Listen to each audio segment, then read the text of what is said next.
You say we're losing golden material. I call it a What? I mean, golden it debacle. took us like 10 minutes to figure out audio. Hey, everybody, welcome to a podcast. I'm looking at the wrong camera.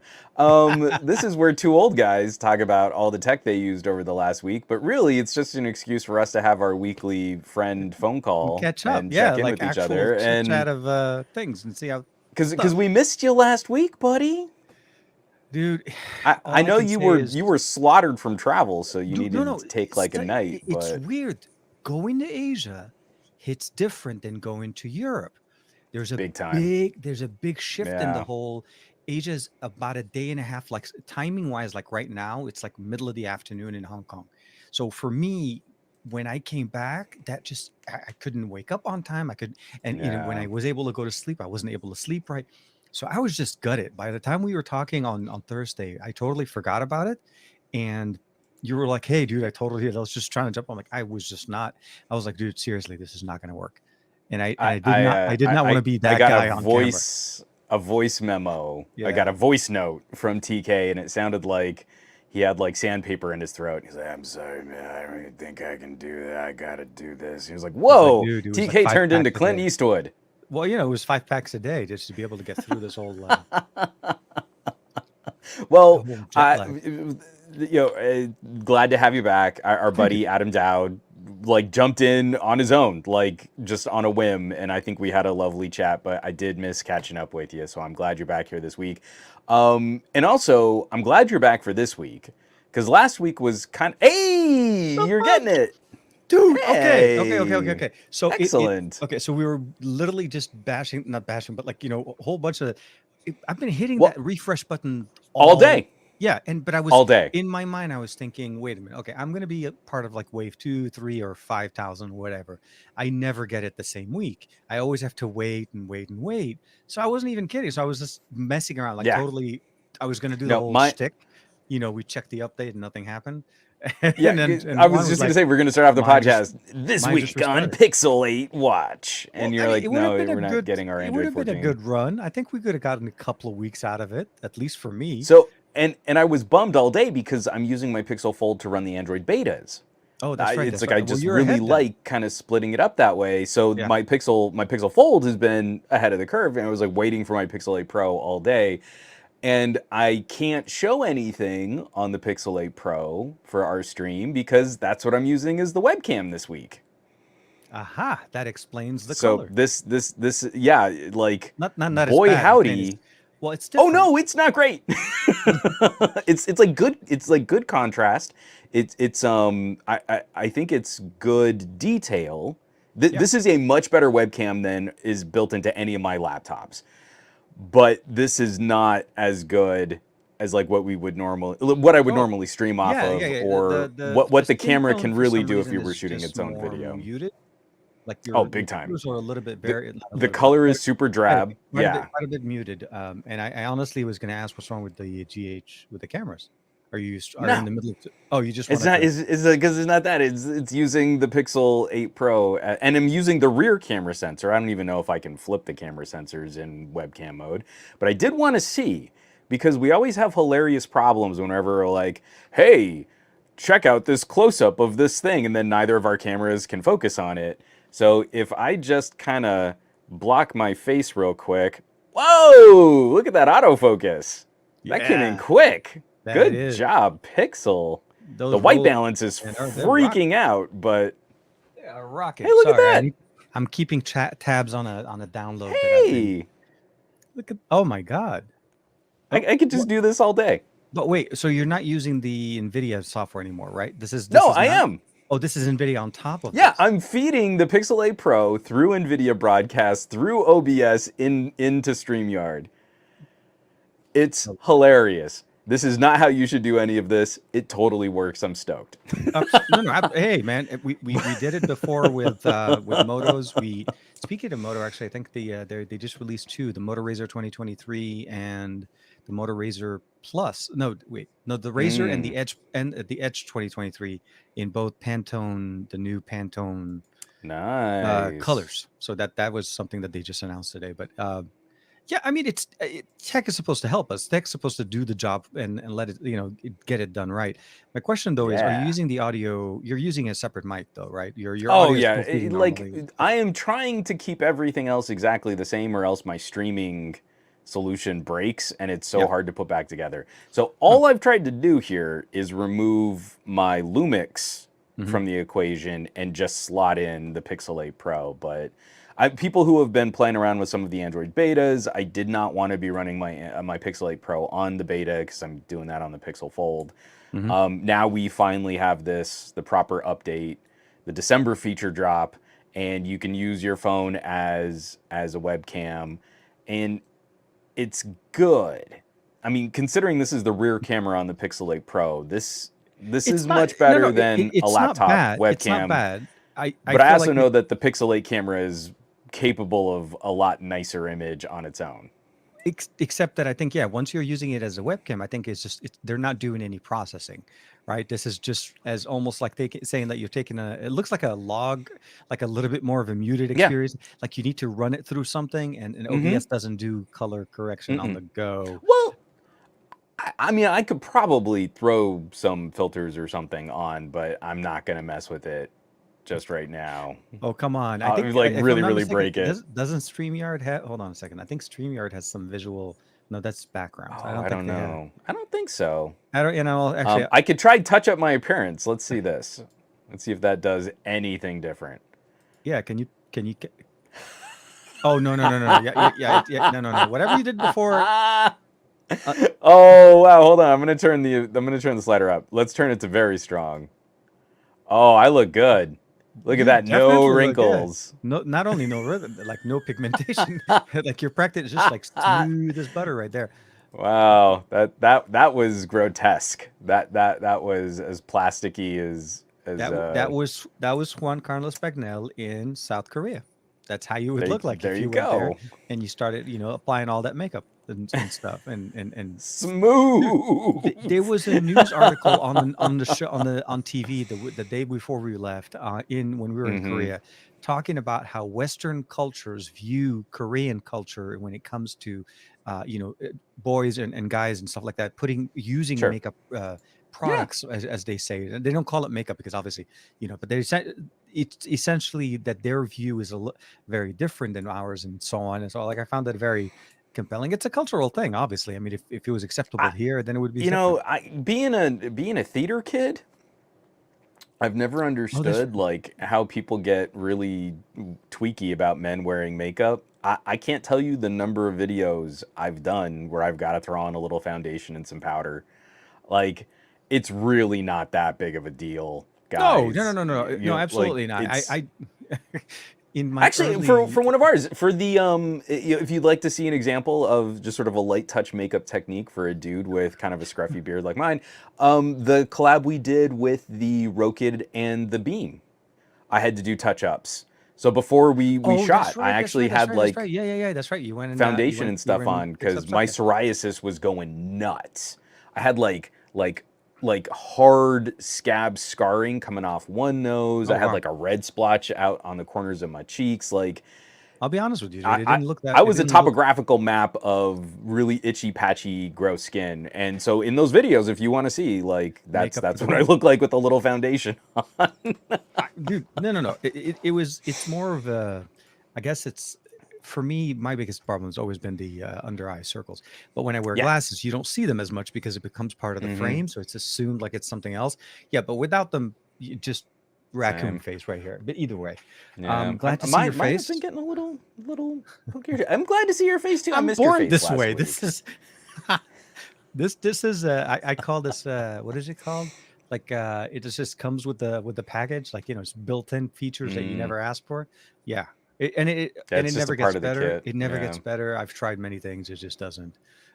It You like is gonna go to a sauna and put like cucumber slices and you've done all cucumber, that. avocado, tomato, all the whole salad in there, but it wouldn't It's a fix any of that. delicious skin. I can't lie. Some cucumbers and hummus. Oh Actually, man, that I can go to yes. town. No, no, no. That actually is So the combination is very nice because it's cold, it's crunchy, and it's a little satisfying because that savory. dip. Yep. No, no. So Brought to good. you by none other than hummus for the rest of no, not brought to you by hummus. I know Um, every time I tell that joke, I falafel. So it's pretty bad. the whole show is falafel.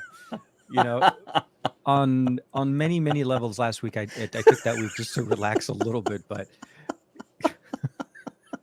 let's give Juan a minute right there. We'll be Sure. right back, guys. Sorry, I needed a sec. I love that joke. It's so dumb. All right. I'm Dad back. jokes for I'm the feeling win. better. We've got Oh my god. so last week I was really grateful to have Adam Dowd on, and we Yeah. just sort of shot the shit. Like, it was a very casual conversation, and I did put him on the spot, and I really felt like he rose to the occasion with me asking him obnoxious questions on the spot that he wasn't prepared for. This week was a big, heavy news week. We've got to dig in to so much stuff.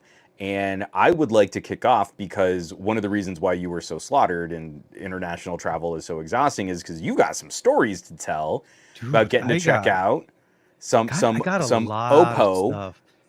Dude, okay, so this is the first time I've gone to, well, actually I take that back. Maybe this doesn't okay, so I've been to two in my tech lifetime. Again, this is not that very long. I've been Hmm. to two factories, and technically three if you really want to slice it. And I say technically because I went to the Huawei factory, and if you wanted to really kind of bend the rule a little bit, it's technically Huawei slash Honor at the time. It was back in Yeah. 2019. That was part of XDA, different conversation. It was more of a media tour in that sense. It wasn't really dedicated to go figure out why or how a specific device is made. And if I can, sorry, just bringing in the audio with us, of course. The specific device we're talking about was this guy. Now, not obviously Oh not the OnePlus yeah. version, but the N3 version, the Chinese edition version. So Oppo was gracious enough to. Okay, so the thing is, I was in Hong Kong with a family for about a week, and I found out that there was this thing going on, and we communicated, we went back and forth. They're like, "Hey, we'd love to have you come over," and I'm like, "It's a hop. Great. It's literally like a 45 minute. Without traffic, it's about a 45 minute drive. Not that long. Like it's not even going to from where I live in LA into LA, like per se Right. LA. It's not as long as that.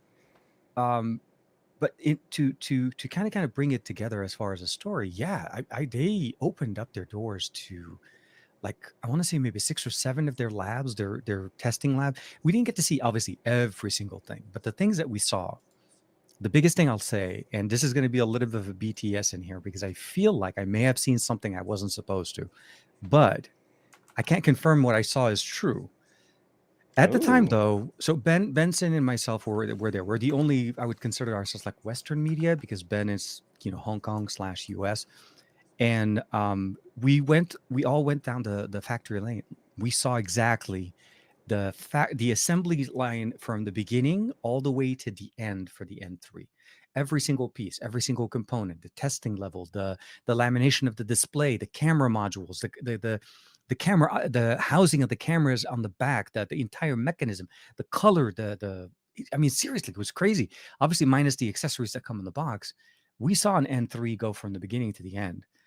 And behind us, there was something that looked like a OnePlus 11 being assembled. So, and it was white. So at the time when Ben and I were walking around, we were like, "Oh, they must be making the Chinese edition version of the OnePlus 11," because we couldn't really. I mean, you can't really remember. You're not like saying, "Excuse me, can I please see what you're doing?" And so as we were walking down to the end, and we kept seeing the white one, the white one, the white one, and I was like, "Oh, okay, OnePlus." Then a week, maybe not even a week later, after we came back, we were watching on the news, on Twitter and so on. And of course, the rumors start coming out about the OnePlus 12 being in that white color. Yeah. So Ben and I really, really, really like wondering were we just literally walking by the OnePlus 12 being assembled, but just nobody was You telling us? totally Like, were. Happy seriously. holidays. Like, yes. No, but seriously, like it was like that weird, you know what I mean? Like you were involved in something, you were in it, you were right next to it, you saw it, you commented on it, but you just did not make that one last connection to the to the, like, I wouldn't have thought, that it would have been the actual device. So long story short, it was Yeah. an amazing factory tour. The drop test, the portion of the work I did not like at all. They were purposely hurting devices, and I did not like that part. Um, The but OPPO the tour is incredible though. Yeah. Because I did the Oppo tour while I was still a Pocket now, and I want to say that Oh, man. was the first time I got to do. I've done it. I did it twice. I The want to say first it's time I like got to do it 27. was for the OnePlus 5 era of Oh, devices. wow. What was that? Okay, yeah. Oppo R4, I think it was. Anyway, Maybe. Yeah. the room they take you to for QA, at that point, if you ever get to see what manufacturers do, so you've got assembly lines, you've got dozens and dozens of people all in these tiny little rows assembling these devices, doing this incredibly repetitive work, and then they take a certain percentage of those every day and take them off to this other little room where they destroy them. And you're like, that's why? an incredible and a ridiculous process just to make sure that they're keeping up with a certain level of quality control and that these devices are performing the way that they should. And then you just go on YouTube and someone's like, I know what I'll do. I'll drop the same phone 5 times onto concrete. That's a drop test. And you're like, no, you morons. That's not how any of this works at all. Some of my favorites, the sitting down on your phone in a pocket test. Are they still doing that?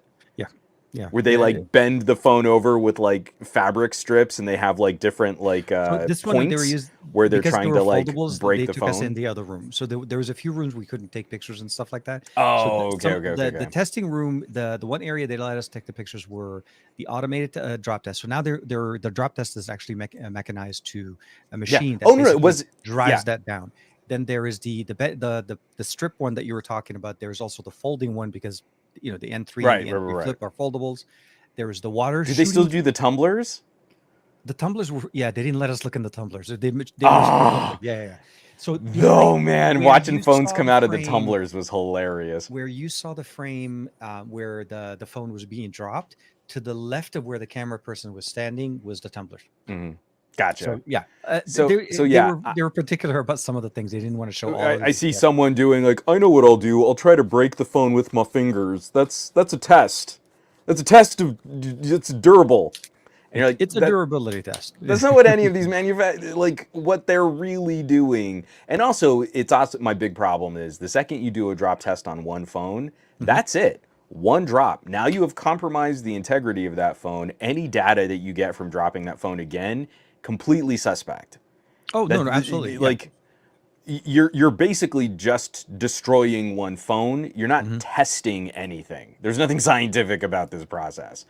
So, apologies.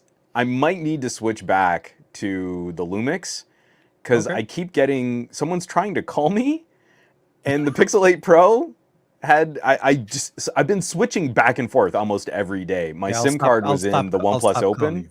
I'll stop calling you, man. But my personal SIM is back in the Pixel 8 Pro right now. I just didn't think to switch them over before we started this. And every time it calls, like it twitches, shuts off the camera. It starts flickering on my side. It just looks like a little bit of a glitch in the matrix. Like Juan's not really there. We're just catching up on that show. But yeah, let me see if I can do this live, and we can keep talking. But I was really glad that you got, if you want, unless you want to get that call. No, I mean, like, because the thing is, if there's anything else that we want to like talk about or show, I can actually hold up my phone. I'm actually going to show live how long it takes for a Pixel to update, because it won't be done before we're done. I was excited because you guys saw the beginning of the show as we started. Tell me, it did it to you again too, didn't it? Where like, hey, do you want to do your update? And you say yes. So then it does like some kind of processing thing, and then it's like, do you want to resume? Do you want to resume? Why do Pixels do that? I said run the update. But why? Like, okay. So first, it's asked if you want to. It didn't even notify me. I actually hit the check. So we saw it at the beginning of the show.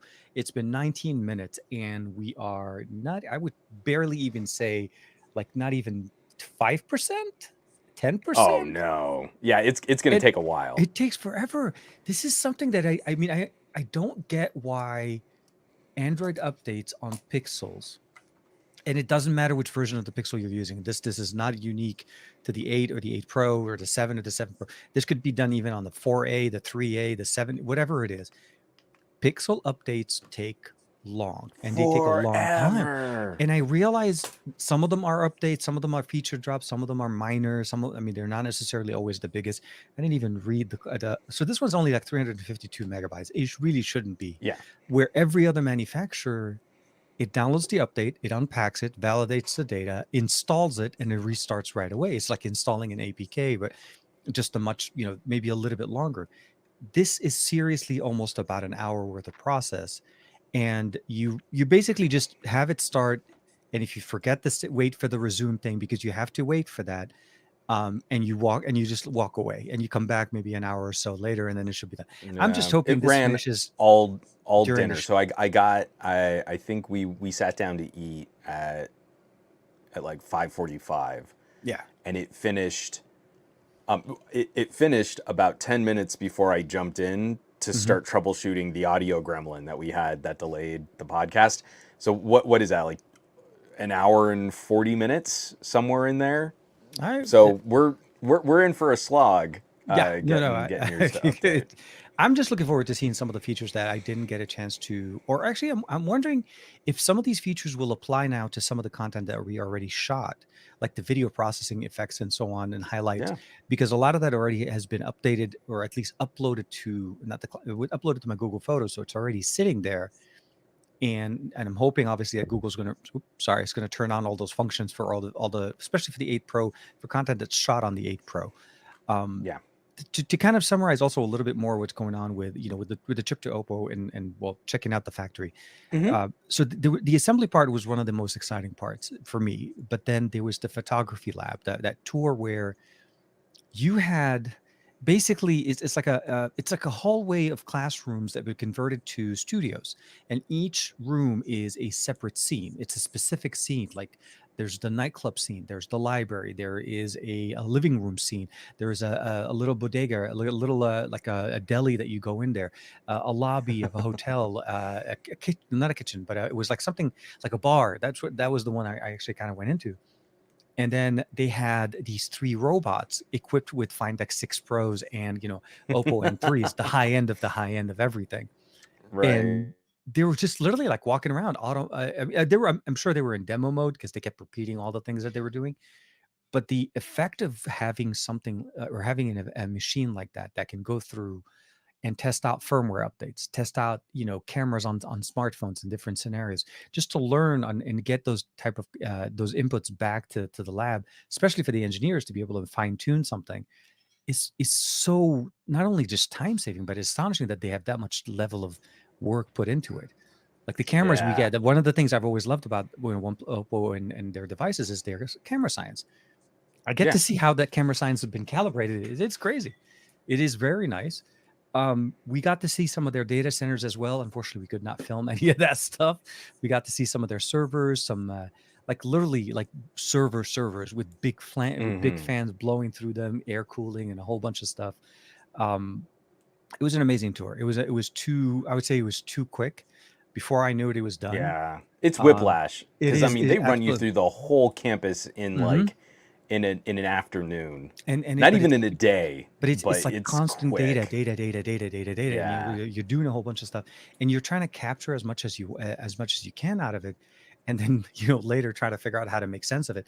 They were good enough, or I'll say this: they were nice enough and very kind enough to let me, as the tour it was going through sections. We started, I think, in one of the labs in the beginning.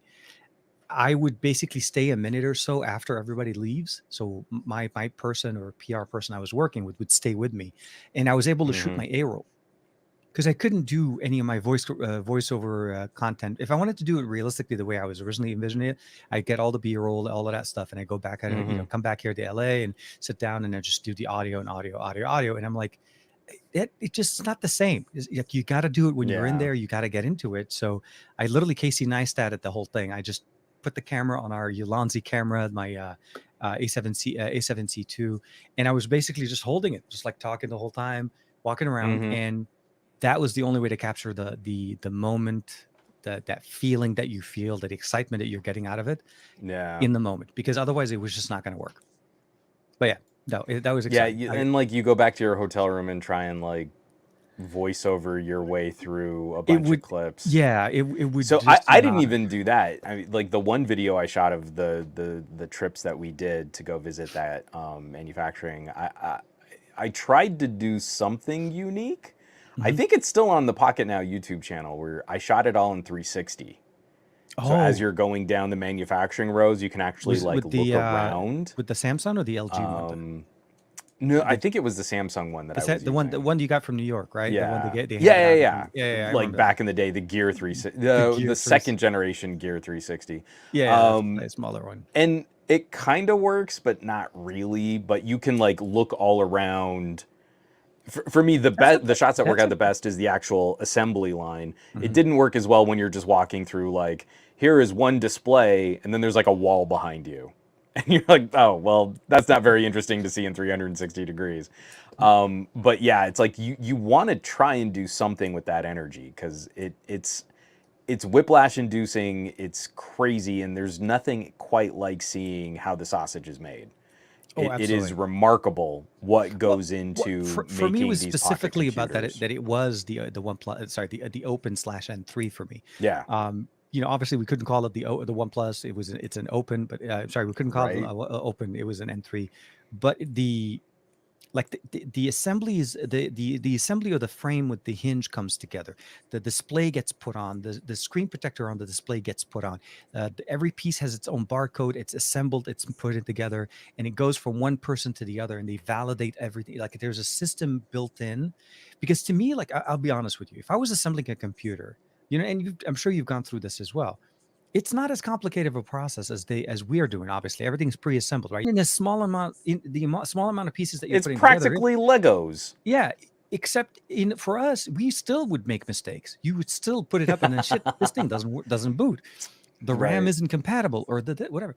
Imagine having to go through 200 to 300 steps before you're ready to even check if that hardware is working. Like if where to know where that one person made, if somebody forgot to, didn't put that Yeah. one connector the right way. So to me, that it was stress inducing just to see that. And And then that of course every person on that line is doing that dozens and dozens dozens of and dozens. times Yep. a And day. that was I mean, I think overall a lot, the big number of the workforce that we saw were very young. I mean, not going to say kids, but I'm saying young, like They're 20 young. 20-ish. Yeah, they're Yeah. out of college. This is something that they wanted to, even in the lab, even when we went into the NFC lab. That was one thing that I was actually kind of surprised, because I don't know if you use your OnePlus for payments or anything like that, but have you noticed? I don't know if you've noticed, but the NFC range on the Open is almost 360. It's Yeah. not a tap in the back. Like you could literally kick off NFC by just putting them close to each other. Oh yeah. No, Yeah. and it's great for when you're doing I mean for payments, yeah, because Mhm. I love that Americans are filthy. Every other country on the world, they don't tap and pay. They Mhm. know that they can kind of wave a phone Just within a certain get distance over a close enough. pad. Exactly. I'm at a Vaughn's here in California, and like people are just like salaciously rubbing their phones on terminals and like It's like, what do I again, do? What? we're so Yeah. far behind the What do rest of the you? world. Yeah. But the cool thing is, once you kick on nearby share, Mhm. you can more quickly get to a data transfer by tapping the phones together, kind of old school Android Beam style. Oh, Beam. So Yeah. I remember yeah, those days. but it's kind of cool. So, like I like this better. It's not like iPhones sharing contacts. That's one specific thing that Apple only lets you do this one thing. Here, it's anything. You go into your web browser. There's a web page that you want to share. You go into Sure. nearby share, and instead of waiting for the whole dance of finding another device and then sharing it, I'll have my wife's phone, my phone, and with the open, I don't even need to touch them together Nope. now. That NFC radio is broadcasting. So Yep. stuff like that is really really handy. It's really cool to see like there are these little functional differences even when we all have kind of the same features. Exactly. But it was when we first went into that lab, everybody was like, "Oh, NFC is for payments," and I'm like, "No, automation, payments, data transfer, a whole bunch of different things that are done here. Pairing. There are some devices that Bluetooth pairing. Yeah. You tap it on the side. I mean, I think Sony does this best. And I actually, Hmm. weird enough, we saw, I think was it a Sony Xperia 5 Mark IV, Mark 4 or Mark 5?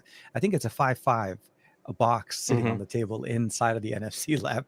Ben and I were like, we got a Sony fan in here. I like it. Checking out some of the competition, I see. I guess, yeah. Hey, man, like I said, Sony did kind of, in specific many ways. I mean, they rely on the NFC in on some of their technologies for audio and so on. So it's one of the few manufacturers that does that still.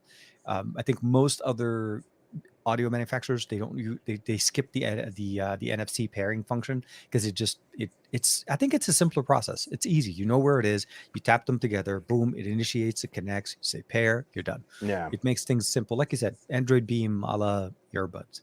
But I mean, I do miss just legit old school Android Beam, but this is close. So it's not it's bad. nice. Nearby share for me has been But really very, very, I'd say very one of my most useful functions I've ever used on many yeah, it's devices. handy. And I love that it works seamlessly as long as you have Google services installed, that it's not the China version of the device. And I say this specifically because of the Find X6 Pro. I don't have, Nearby share on it. But when you have an OPPO share on it, and I keep bugging our buddies over at OnePlus, I'm like, bring OPPO share Hey over, guys, you name it know, OnePlus share, name it OnePlus whatever, but just bring it over because that's literally one of the few things that are kept over on the N3. yeah. And it was, yeah, I know, and I did It's get a funny chance to when use they, the because N3 we for two know days. it's so similar, but they still have a few of these like that's for the Americans, and you're Oh no, like, I mean, if you, you flash, you if you really like want to do and then try to no, but install what an I, N3 but global ROM, it's yeah.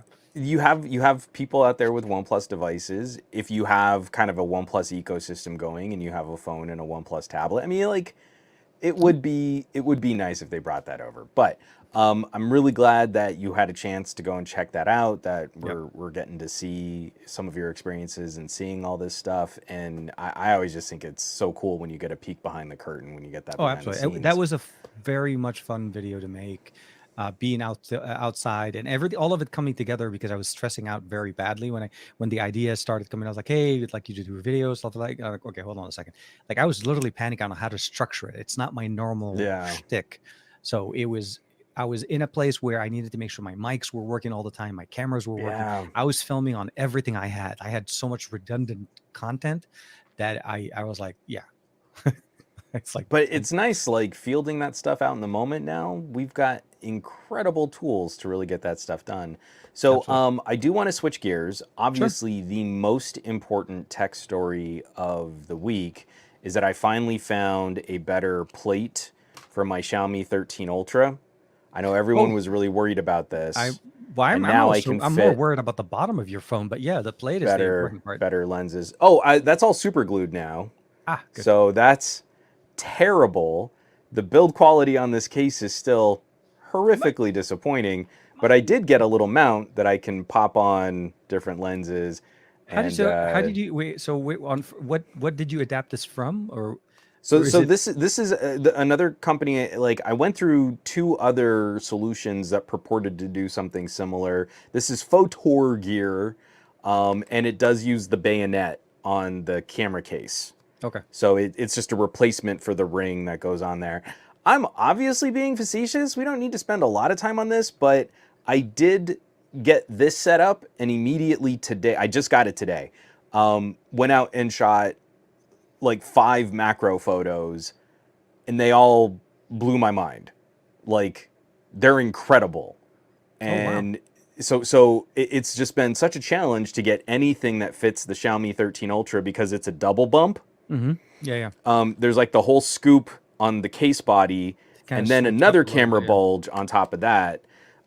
If you'll pardon, I can screen share No, for no, of anyone course, who's please. listening to the audio podcast. This is awesome podcasting that The I'm best way doing we do right it, man. now. We screen share on the audio side. But I let will be me providing pull the this audio up. narrative of the pictures. Juan is opening So, his Internet oh, that's Explorer. that's not it at No, all. just kidding. In, in, I had I in had I had the photos ready to go. Yeah, So and I I just said was Internet Explorer, so yeah, let's keep that going. I was really proud of this one here. So just like Oh good leaf crap! photo. Hold on a second. And so that one Wow. came out amaze balls. So that was pretty cool. Nice. Then because it's the holiday season, we had to do one with lights. Of course. If no full screen, there we go. So that came out really well. This is also one of the amazing things.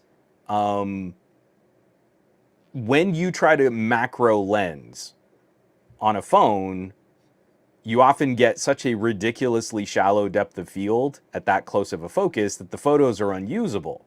So I would not be able to do something like this with a Vivo or an OPPO because this is at f4. So I Okay. could stop down the main camera sensor so that I could get a longer depth of field, but also have the closer focus and the better magnification. I was really excited. Excuse me. I was really excited with how this one turned out.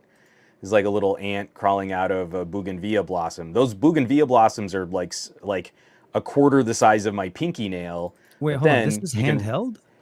yeah, this is handheld, Oh right at shit. sunset. Dude. So you could caught this little ant crawling out of a tiny little bougainvillea blossom, which again, like I said, is like a quarter the size of my pinky nail.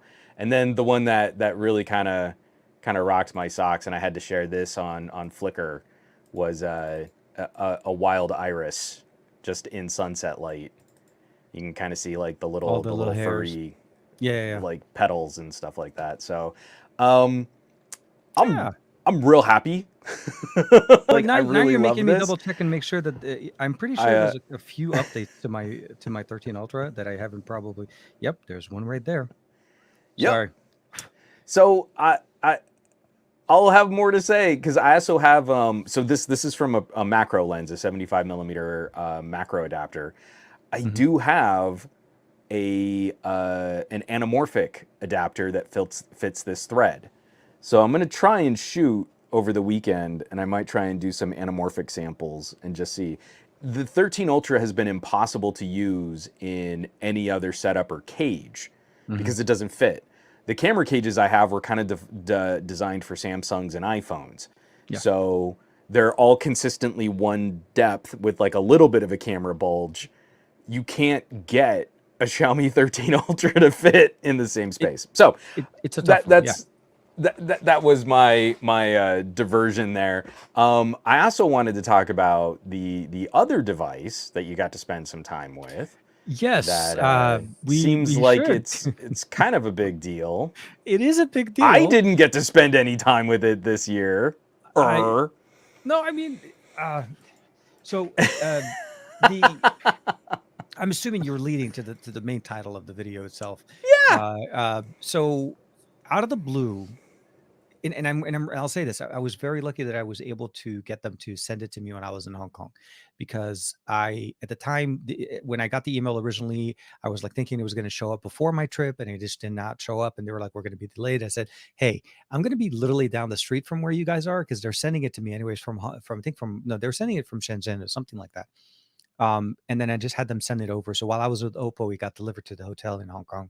And okay, I'll say this: I think overall this is the first time I've actually had IQOO at the beginning of the phase. I'll probably say, because I think I borrowed an IQOO from you, and I think I want to say the IQOO, probably the 10, if not the 9, Yeah.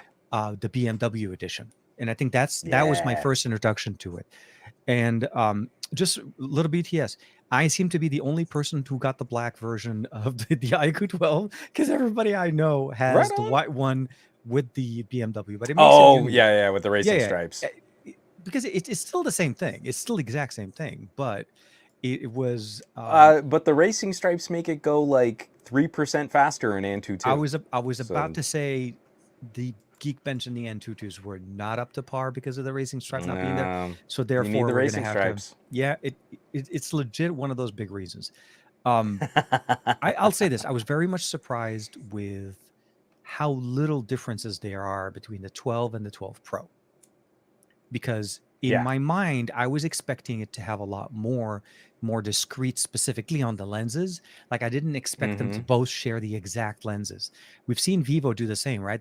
I think was it what we got last year, the Pro and the Pro Plus shared the main sensor, but it got better on the Pro Plus because they got better, I think, ultra wide and the telephoto, where we Yeah. didn't get the same exact secondary and tertiary. It was basically the same main 1-inch type sensors. I'm glad to see. It seems like Vivo and IQOO are sort of Yeah, right there. See, yeah, minimizing you get the BMW minimizing feel. some of the differences between their sort of number and their pro But versions of the this phones. guy's like 650 though. Like Yeah. for $650, you're getting okay, so you're getting a fast charging this the device. Obviously, you're getting a Mm-hmm. large 6.74-inch QH. It's basically QHD, but it's 144 hertz, and up to 3,000 now. Up to 3,000. Not, I mistakenly read it one time when I thought it was like 1,000 nits, and then I was talking at the time with Jermaine, and he's like, "No, it's No, 3,000." I'm like, "Are you I see sure?" what the big deal is. It's like 1,000 nits. We've had that forever. Yeah, and he's like, "No, no, no, no, no, it's 3,000." It's like, "I love you, 3. I love you 3,000." I This is love what you this is. 3,000. Right. So, the display is gorgeous. It was super sunny, super bright in Hong Kong while I was there. It was just after like where they were going through a lot of rain, a lot of clouds. So wherever we were going, there was a lot of sun, and I not once had an Nice. issue reading this anything off the device. The cameras worked really good. The connectivity for me while I was in Hong Kong, I was running it with the local SIM, worked really good. It surprised me honestly. As a gaming phone, that was really where the kind of the next level of surprise kind of become with me. Mm-hmm. Playing Genshin Impact for I think was it like a 15-minute session. The phone barely got warm. I'm talking Yeah. highest settings, everything. We finally have the SoC and the configuration on the device that can handle a This to demanding me game is like one of the most fascinating conversations we're going to have this year. Is this is this is an unconventional CPU and GPU and AI configuration from yeah. Qualcomm Hmm. against a radically different configuration from MediaTek. And I think there are going to be some really significant differences, some I was pros and very tempted cons to pick up the X100 between. um, Ah, while I was in man, it's Shenzhen. everything I can do to like just not No, no, import one. dude, Like seriously, I seriously. want to just grab Wow, one the so day I bad. got into Shenzhen from Hong Kong, when I left the family and went into Shenzhen to hang out, the store across from the Benson and I and one of our old friends from Xiaomi was there.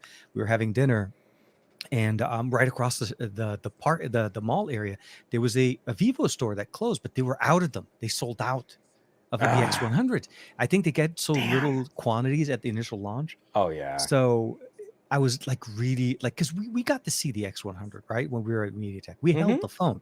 We know how Yeah. gorgeous this device and the We finish. played I with feel like it yeah, quite a quite a bit. bit. I have lots of photos of us just like holding it. And but the thing is, so it's like it's so like we had such a limited amount of time because there was so many people wanted to use it and so on. But I, I'm still kind of debating the fact. I mean, I saw somewhere somebody I think said that there is going to be a global launch of the X. Was it the X100 Pro or X100? And I that they think were we might getting end one. up with the same. I think what we're gonna get is very Mhm. similar to what we got last year with the X90, where there's an international X100 Pro, and then Yeah. there's a special Halo Super Edition, an X100 Pro Plus that just stays in China. I Okay. think I would not be I surprised if that's something similar that we get well, from Vivo. I'll say that I with that being the case, and we saw that last year as well with Oppo doing the exact same thing with the Find X7 6 Pro. Hmm. Um, I'm glad that they're using and they're at least they're using MediaTek for the device that they do go globally with.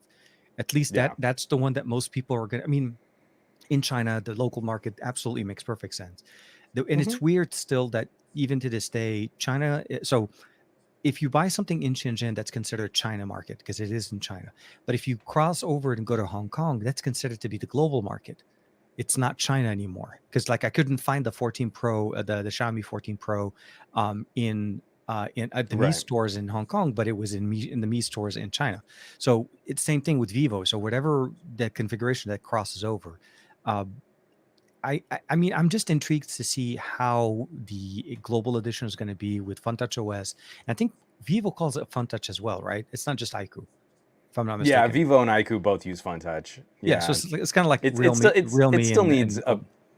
Yeah, no, but it needs a bit of an update. I feel I for me overall for it the wasn't it's not as bad as it's I thought it was fine, going to be. but It's just it's it's kind of heavy. like Uh-huh. it's kind of like you have Android 11 again. there's some things they changed here. So I'm hoping one of these it will get a chance to get it in your hand in there. The overall setup for it was okay, but their V store, their local built-in app store, consistently bombards me with notifications and ads. Yeah. I had to just shut all of that off, and you can't disable the app.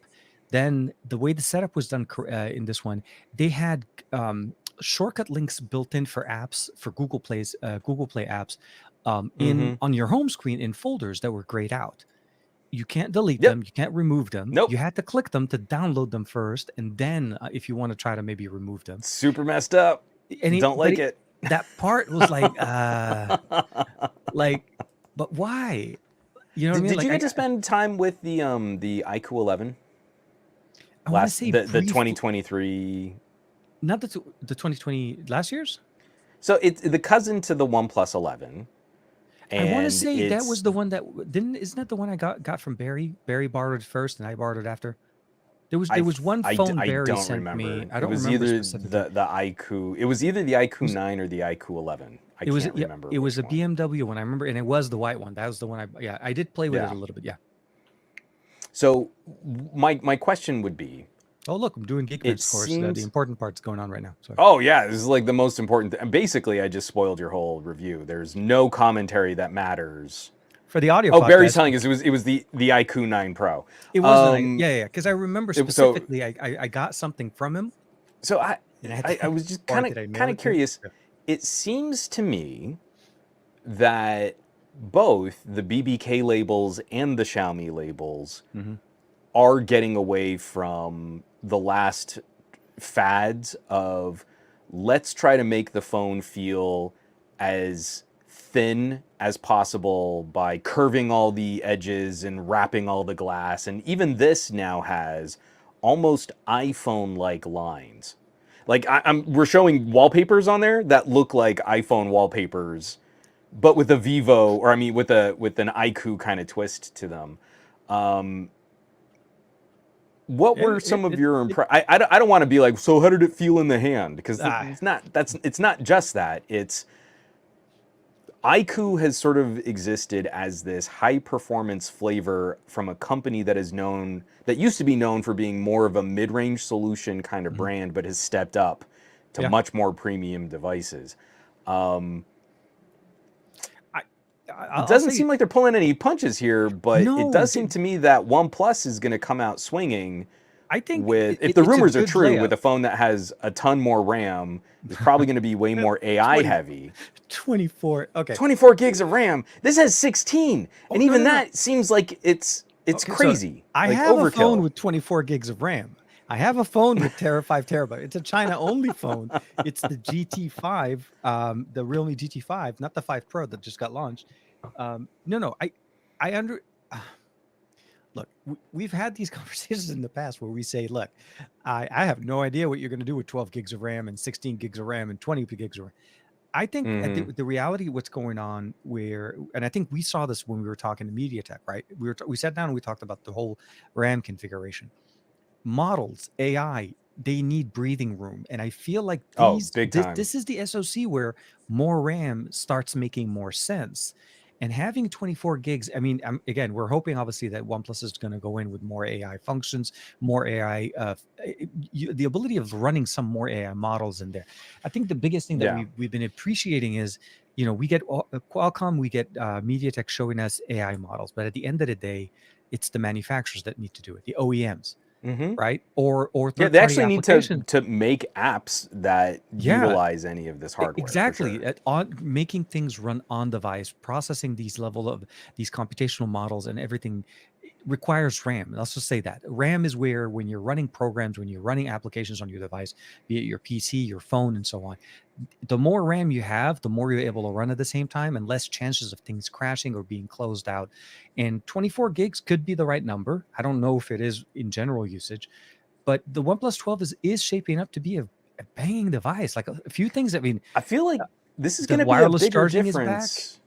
I'm expecting video out to be back. I haven't seen one confirming it yet, but I'm expecting the IQOO 11 and the OnePlus 11 right there with a he was close stunning. shaved beard by chance. But I mean, that guy.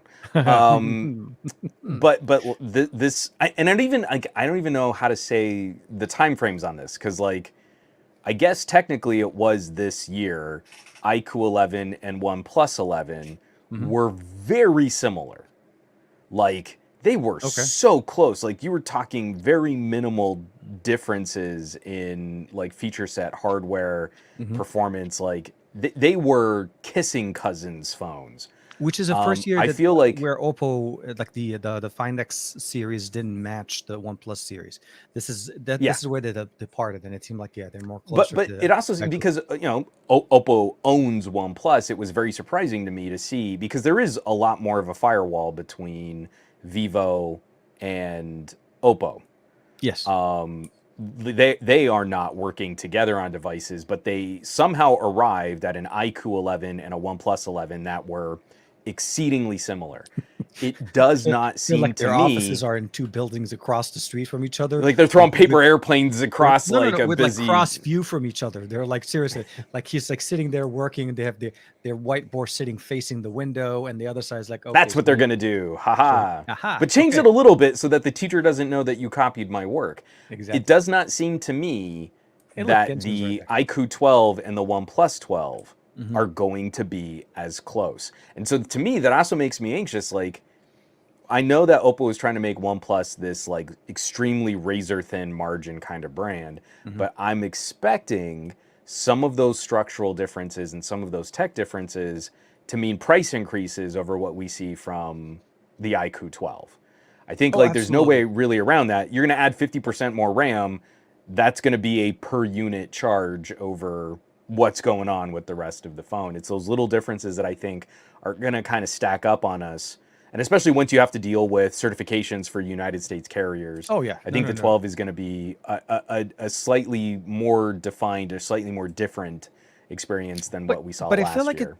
this will probably be even closer to what we used to see the Pro version of the OnePlus devices, because of the features that they. And I'm going to point out mostly to the 11, because that was the change year Sure. that we had, right?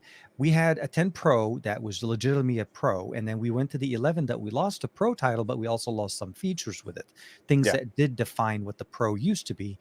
I'm not for saying that sure. wireless charging and video out are the only Pro features you really need, but those are the things that, we come to ever They make since a the 7 difference. Pro. Yeah. Well, because they had it for some time, for the 7 to the 8 to Yeah. the 9 to the 10, they Well, continued to and add more the features. 11 was good, but it was a camera downgrade from the OnePlus 10. It was a So direction, it if was an we're adjustment, if we're yeah. catching back up, then yeah, it's almost like the OnePlus 12 is gonna be sort of a OnePlus 12 Pro, and then maybe we'll get like a OnePlus 12T in the Exactly. middle of the year or something like that. But no, I've been very consistently impressed with the price to performance that we've seen from Mhm. OnePlus and from Look IQOO. look at those images on that IQ. Like Oh, crazy. Dude, they look these are great. Yeah. oh my I God. watched your video twice. The the video And that especially like your video footage downtown where the buses are driving by, like uh it looks good. dude, those It things are looks really fast. Those good. things are fast. You don't watch it, you would get your ass kicked in Hong Kong. Oh, The bu- yeah.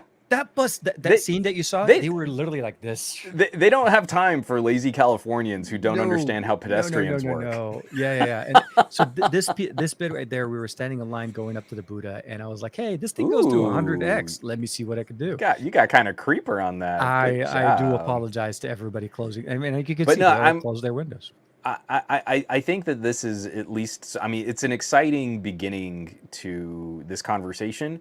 It is really screwing up my head because in 1 year, technically, we got the iQOO 11 in Hmm. 2023, even though I think it launched in China in 2022. This is Yeah, now the phone they're going to spend most of 2024 selling, but it's technically a 2023 phone. And I really wanted to I'm gonna, call it the when we're done with best this podcast, 2023 gaming phone, because technically it outbeats it every other is. phone on. Oh my But God. I need to offline. What I'm hoping that we can do either next week or the week after. Maybe we Yeah, could turn next week's show into like a camera awards show, and we yeah. can like detail our favorite and our like some of these like achievements in mobile Hmm. photography. Do we go with the iQOO 11 or do we go with the iQOO 12? That's a tough one. Which 2023 released device? Device.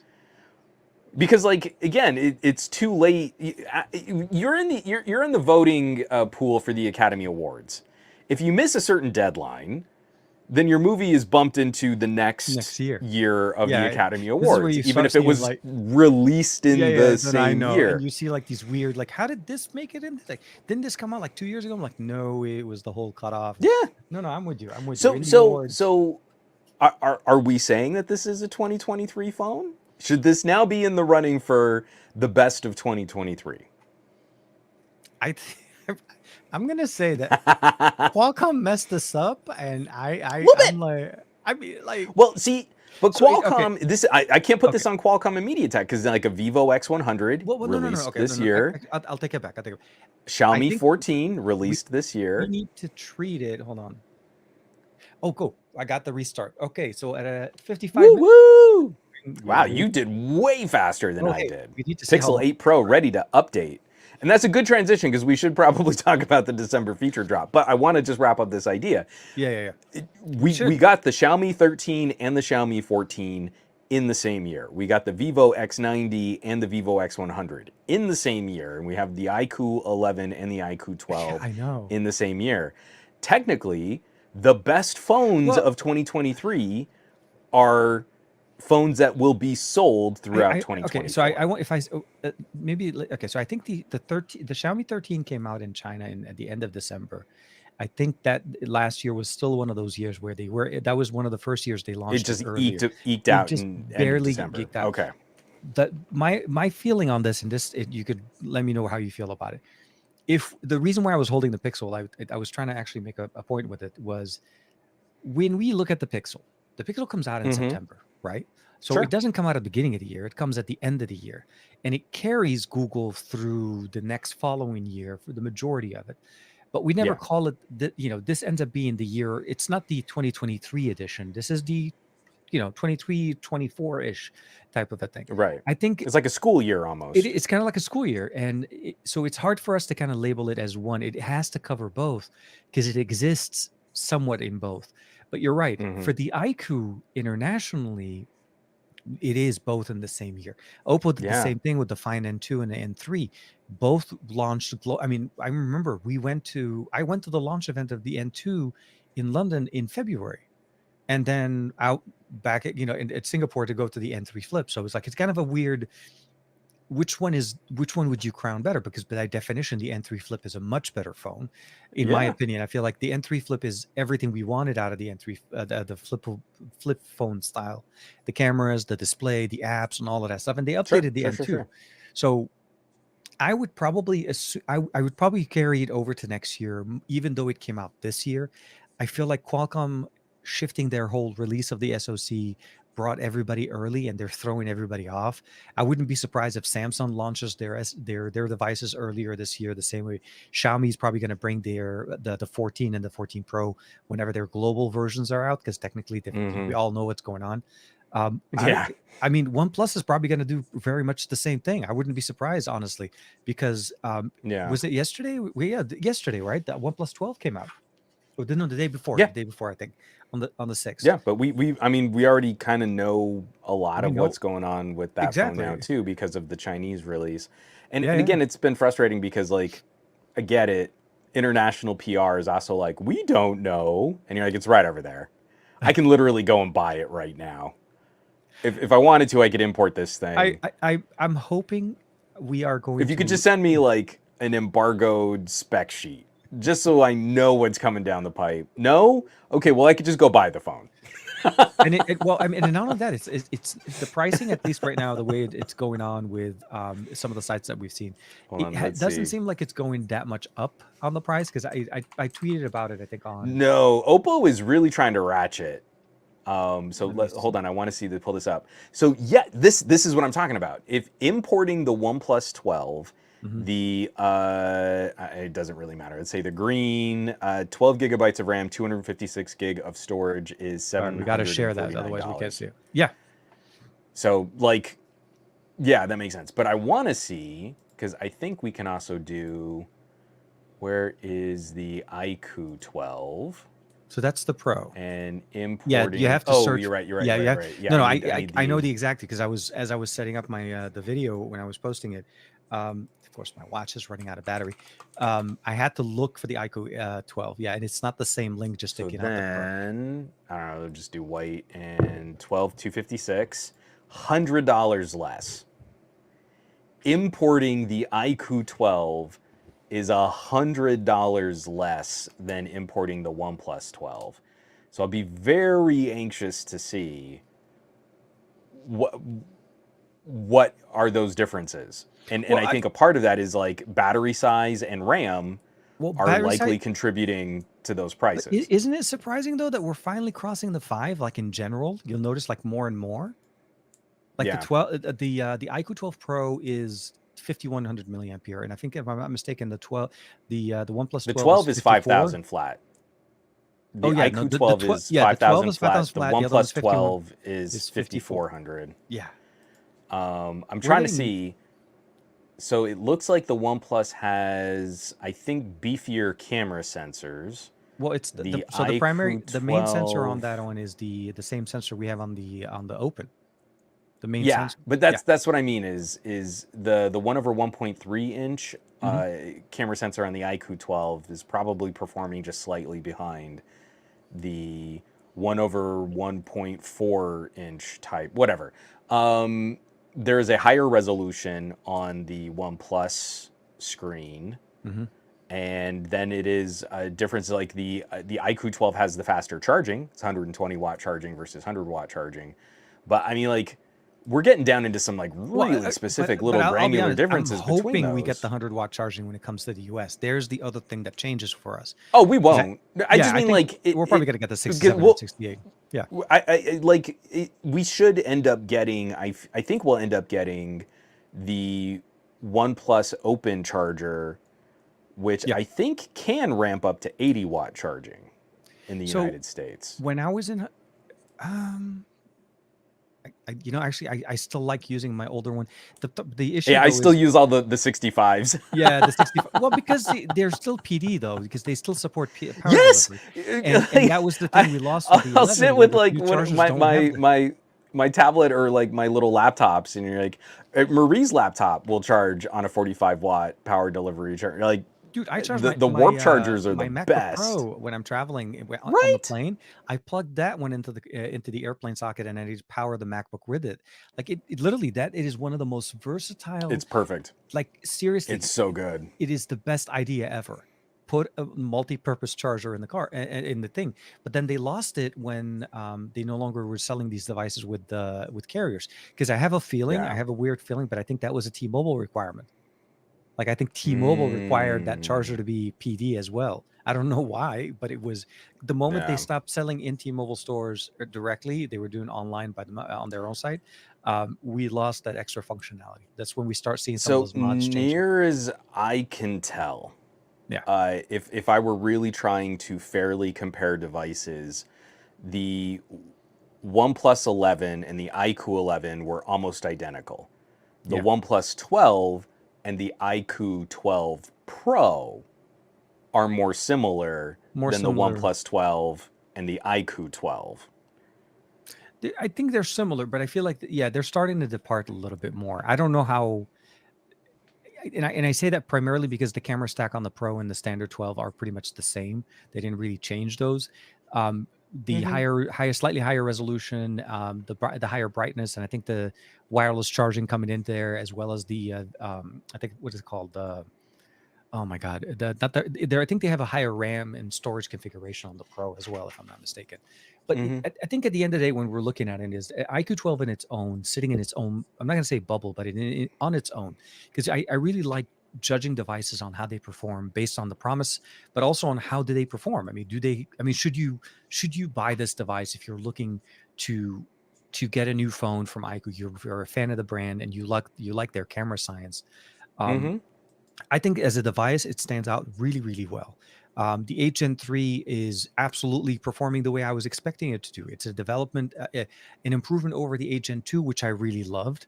And I really Yeah. love the fact that, again, running about an hour and a half worth of gaming and the phone barely got warm is just crazy. You know, It's just one of the stupid things crazy. Like, that's kind of killing me year over year over year, hmm like we had the Vivo X80 and the iQOO 9 Pro, hmm and they had those incredible ultrasonic fingerprint sensors. They were like the best of the they best of the were. Oh best. my They god, the had shortcuts on all of that. this That cool was so gear, cool. Yeah, get but in. those were the years that, I mean, that was the year that we also got saddled with the hmm Snapdragon 8 Gen 1.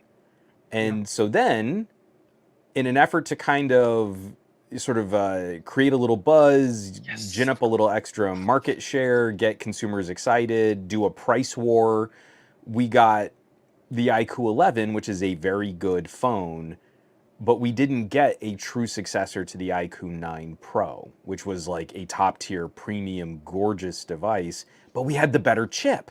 hmm And like I feel like so many of these companies have now bifurcated features for one part of their phone line, features for another part of their phone line. If they're trying to compete on costs, they're giving up some of the more advanced features and some of the fun like power user stuff.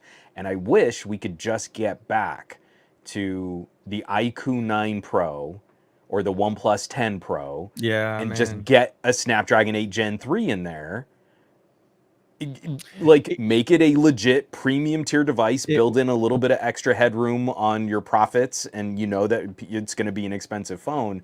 But I hope that we'll see throughout this year, because I know Xiaomi is going to come out swinging. Whatever oh, they absolutely. follow up, like a Oh, 14 Ultra is just going to be a we're, beast of a no, device, and we actually, know Oppo is going to do the same.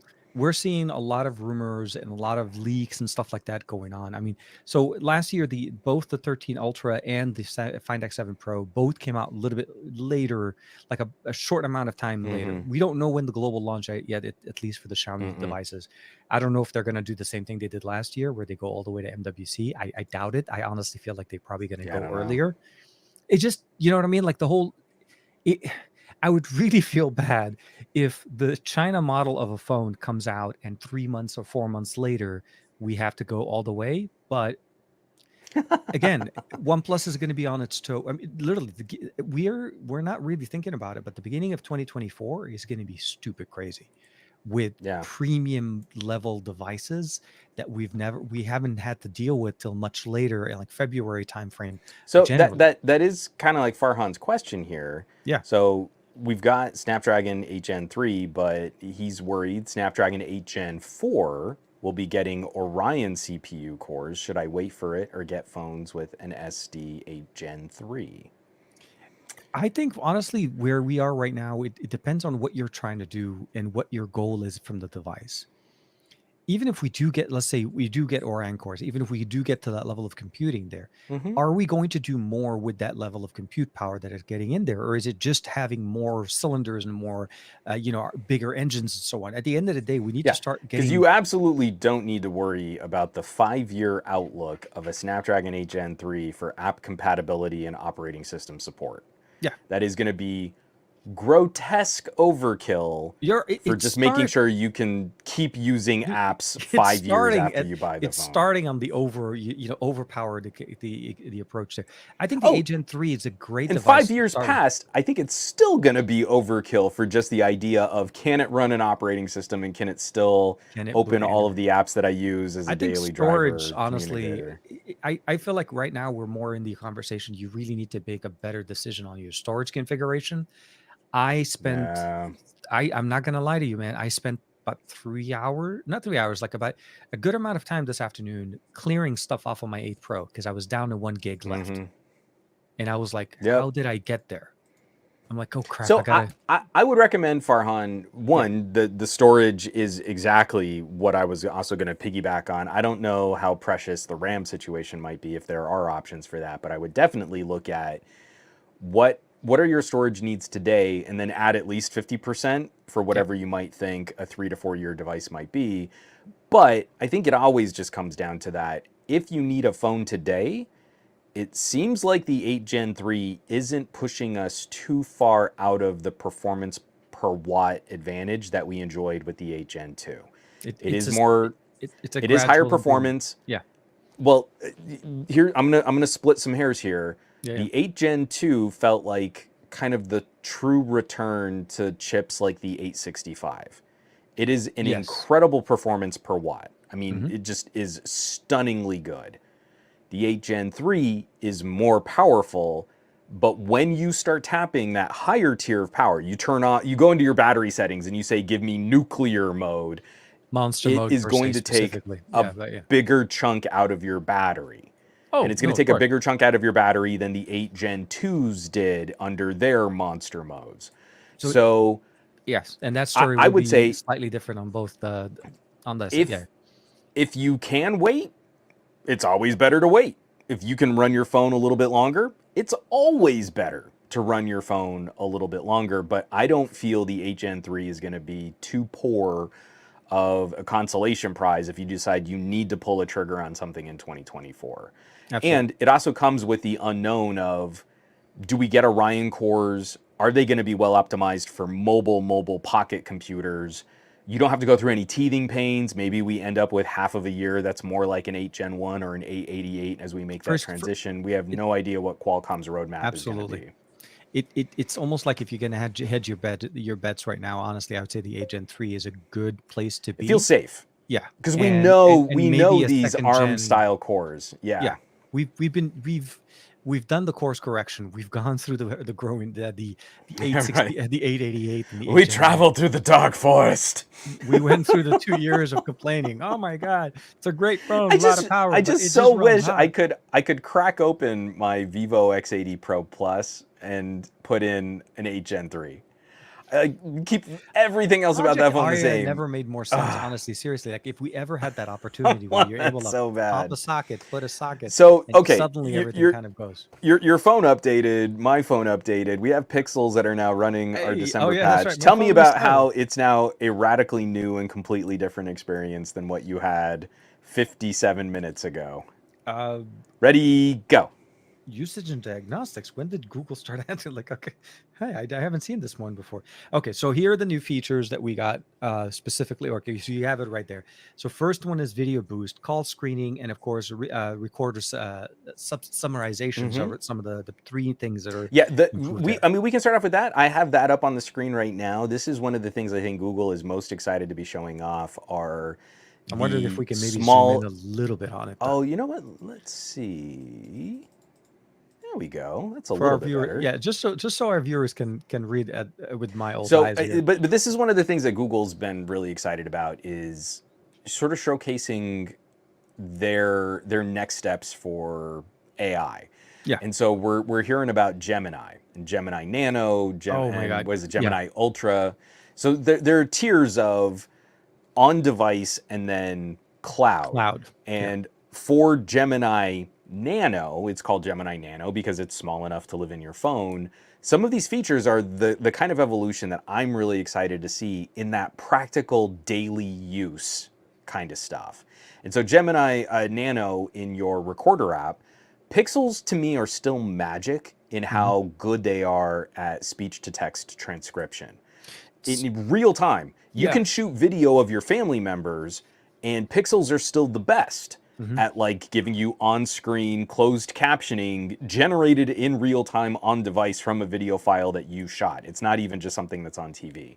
So now when you go into your recorder, not only is it transcribing and not only is it doing a pretty good job of also delineating who the speakers are and what time codes people said things at, it can also at the end of your recording give you a summary of everything that was said in the conversation. The cliff notes to your thing that you literally just did. Can you imagine how awesome that's going to be? Because I am so flipping long-winded.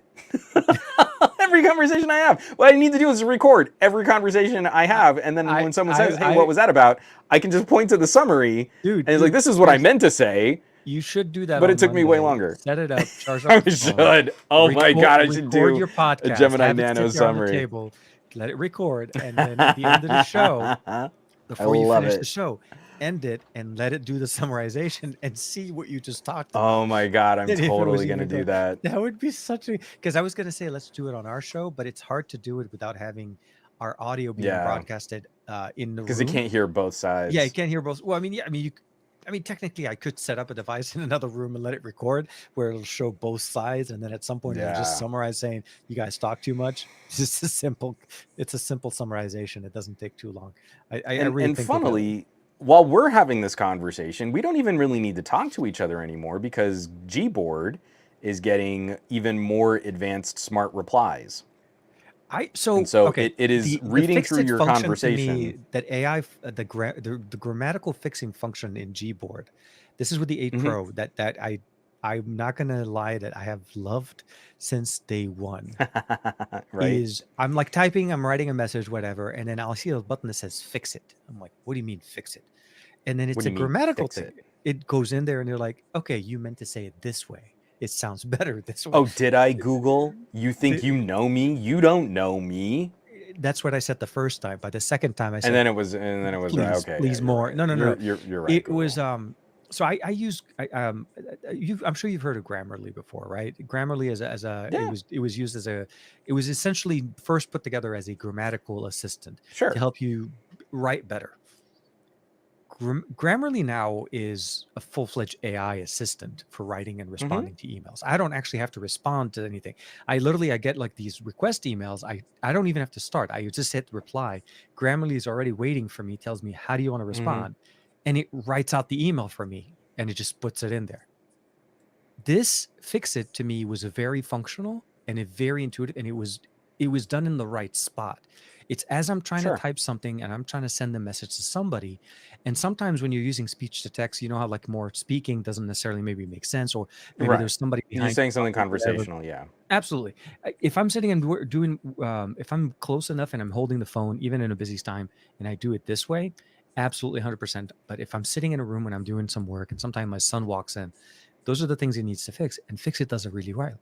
So Yeah. I'm very happy to see better Yeah. automatic So TK, responses. I'm really glad to hear your fondness for Fix It. Smart Reply is that plus Plus, just plus. generating whole parts of your conversation. The example they're giving this is not fixing something, it reads the question from the person that sent it to you And and comes so, up with a relevant reply. Not the next couple words of a relevant reply, just legit the relevant reply. So I mean, they're pulling this up like, hey, still landing in town this Saturday? Yes, I am. And then someone asks, hey, have you heard about Fergie? Did anyone hear back? And the phone just suggests, not yet, but I'll keep you posted, like in a conversational kind of sit rep kind like, of way. like the It's phone, just literally the next three how sentences that you would how have dare typed. they assume you are already on top of that topic? Right. You're gonna let them know. And so that's what I mean is like at some point I feel like your AI and my AI are just going to have whole conversations where we're not involved at all, and then I'll get a fun recap of You'll the chat you'll that get a we sum had. you'll get a summary. Hold on a second. Let me see. No, I'm the last one who responded back to you. Okay, I was hoping it's like if there was a question in there. No, I look. Oh, so obviously this is the Yeah, one I that mean I think sorry, we've been waiting. I was gonna move on, but like Yeah, yeah, yeah. Please, that's please. Yeah, on yeah. device stuff. Now going to the sort of remote flavors of AI processing in this Gemini project. Now we're finally going to start getting some samples for Video Boost. Yes, So and you that's so that's you I, this is I don't run any additional Google storage anymore, so I have to go and clear out a whole bunch of junk on my G drive so that I can get a couple clips of this. This is actually one of the things that I'm a little skeptical of how they've been demonstrating it but because yeah, I really like the this nature. the no. I really like Google's natural sort of darker, warmer take on Hmm. HDR for their photos. There's a lot of contrast that gets worked into a really good, meaty pixel photo. Yeah, And a lot of the samples that I'm seeing on their Video Boost just seem ISO. it's not it just seems brightened. It seems Oh like no, no, and not absolutely. ISO. It seems like what we're seeing here on the screen, it looks like you took the image and you dumped it into a photo editor and then you messed with the brightness and white point. Hmm. To me, this doesn't look like it's pulling out more information in the scene as much as it is applying sort of a rough HDR LUT Hmm. which is just adding a ton of brightness and changing the white point. And And that to slight me does color not, boost. Yeah. and the color boost, I mean, like the greens are just looking more yellow, Yeah. right? So Yeah. you're Yeah. hitting it with Exactly. vibrance and saturation. That's not necessarily the greens of those evergreens should have a bit more blue in them. So I'm not saying that reflective of two GIFs on the Google website, this is not what this feature is going to look like. But this is one of the things that's making me a little anxious because side by side, that's the Coke Pepsi challenge. A Hmm. teeny little sip of Pepsi versus a teeny little sip of Coke, and Pepsi scored off the charts because it was dramatically sweeter. It had a sweeter flavor. Coke has a savorier flavor. Oh no, no, absolutely. The clip on the right, the more I loop these two together, I don't like the color boosted, video boosted clip on the right as much as I like the cloudy, dark, contrasty. I think there's more of a feel to the clip on the left, Hmm. which is supposed to be, oh, look how drab this is. Cool, but I actually think that's the better video. And so now I'm just getting a little nervous that even during the keynote and now during some of their little samples, and this is very low fidelity, approximations of how this effect is going to work. I'm really nervous about what Video Boost is going to start doing to videos on the Pixel 8 Pro. We're gonna have to start looking at some of the samples. It's almost Simon's right on that one. I know, that was spot Yeah, on, Simon. Well, whenever I start seeing a lot of yellow and greens, it's something that makes me anxious because that is a Samsung-y thing to do. It's an artificial color and brightness boost that starts to really misrepresent. So like we both live in sort of suburban areas. We go to a park and there's all of this mismatched shrubbery. yeah. Because we're Californians, we live in a desert, but we import all of this ridiculous grass and trees that aren't native here, and they use up a ton of water. But I go to a park, and everything starts to have kind of a uniform lime green color to it. That's not what that park looks like. The grass is a really bluish grass. There are a couple evergreens that have a lot of blue in the pine needles. There are Mhm. some like sumacs, and they have a bright, vivid yellowish green leaf. I should see a patchwork of mismatched green. Yep. Instead, I'm starting to see just kind of lime all over all of it, and I don't And like that as maybe much. the example that they're using, I'm trying to give them the benefit of the doubt because it's also an overcast, not a lot of No, sun. condemn. No, I no, condemn. the scene that they're using is very much a very I mean, obviously, it's like it's hard to explain, but in real life, the one on the left is typically what you would expect. If you were in a scene where you're taking pictures, you're taking videos, and it's that overcast, your mind would expect it not to be that bright. So it is obviously it's almost unnatural in there, but it really depends on how it's run.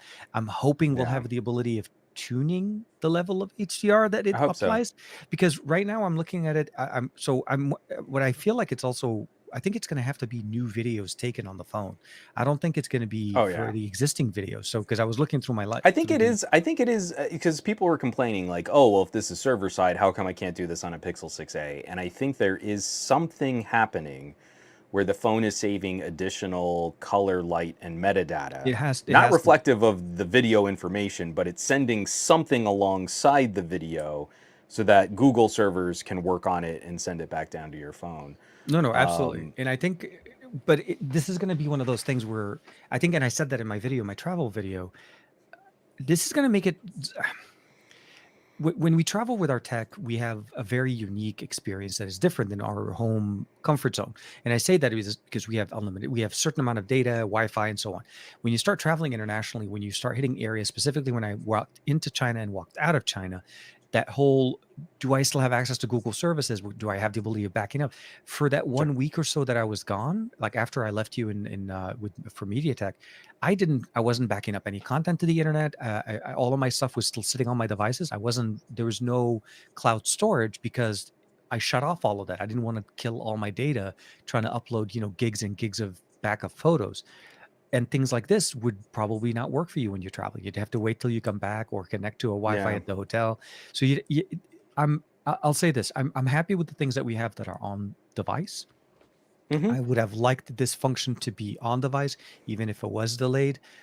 like a processing I level, right? Like you could just say, hey, so hit you, this you go button. into Google Photos and you say stabilize. Yeah, The stabilization plugin in Google Photos is great, and we all understand the phone is crunching information. exactly. I would be okay saying, hey, I took 10 video clips. There's maybe 15 minutes of video here. I understand if it's going to be like a 4-to-1 processing ratio, and it might take an hour. So Hmm. please plug in your phone and leave the screen off, and we'll process this video as you go to sleep. And I think that would be totally reasonable. I don't like that their recent change to Google Photos is now when I made the change on some of my phones, it doubled up my raw photos Hmm. in the separate raw file folder, and then started adding raw photos to the main DCIM folder. Oh, And okay. now Now you have double. if you shoot raw, it gets automatically backed up to Google Photos, and it eats up your storage 2 to 3 times faster. Now, this is a server side processing element that's going to eat up your storage significantly faster. If you want to do stylized photos, those have to be backed up to the cloud first. That's going to eat up your storage faster, as you have 3 or 4 different variations on stylized photos using this AI stuff. It's the thing I don't like about Google's cloud strategy right now, where some of this really could be just as good on device, Oh, even with a processing delay. But I exactly. understand where they're trying to squeeze consumers to spend more money on cloud storage. And I, I I, just I wish it wasn't quite so apparent. I was about to say so very much a direct like look here. No, no. It was very clear at to me, and I'm sure to a lot of people as well as yourself, that during their announcement that there was a very big shift into that. It concerns me because I'll say that I felt the same way when we first went away from SD cards. When we first went Yeah. away and start saying, no, you don't really need that extra storage in that SD card. It slows memory. You're not going to be able to really get the same performance. But no, let me BS. connect it to the internet and upload everything to the internet to have everything connected to a cloud. I don't mind. I'm not going to deny and say that I don't use Google's Cloud for backup content when especially when I'm reviewing devices. God forbid something happens. I don't want to have a total loss in here. And I like the fact that it's automatic. I do have backup at home, but just like for travel and so on. Um, but that delay is going to become bigger and bigger, and it's going to become more questionable. Why is a pixel only a pixel? It's like being gatekept at some point. These devices, if it's not doing the work on device, why do we need more powerful processors? At some point, we're going to be like, well, we're just too much. Everything runs on servers. I like I said, it's to me, it's a function that I like the improvement that they're trying to offer us, but a lot of it having it be in server side means I lose the moment effect of what this image is supposed to be for me. What Yeah. I like about a pixel is I can double press a power button, snap a picture, and I know exactly what this picture's doing, and it's on device. The Google algorithm, the post processing, all of that stuff is sitting on device. And it's also part of the big argument they're making about Tensor. Oh, They are making their own chip because of their specific needs and hmm, their direction for AI. That's the yeah, argument from Google. no, no, So absolutely, you've got this Tensor. It is a uniquely powerful chip when it comes to things like video editing.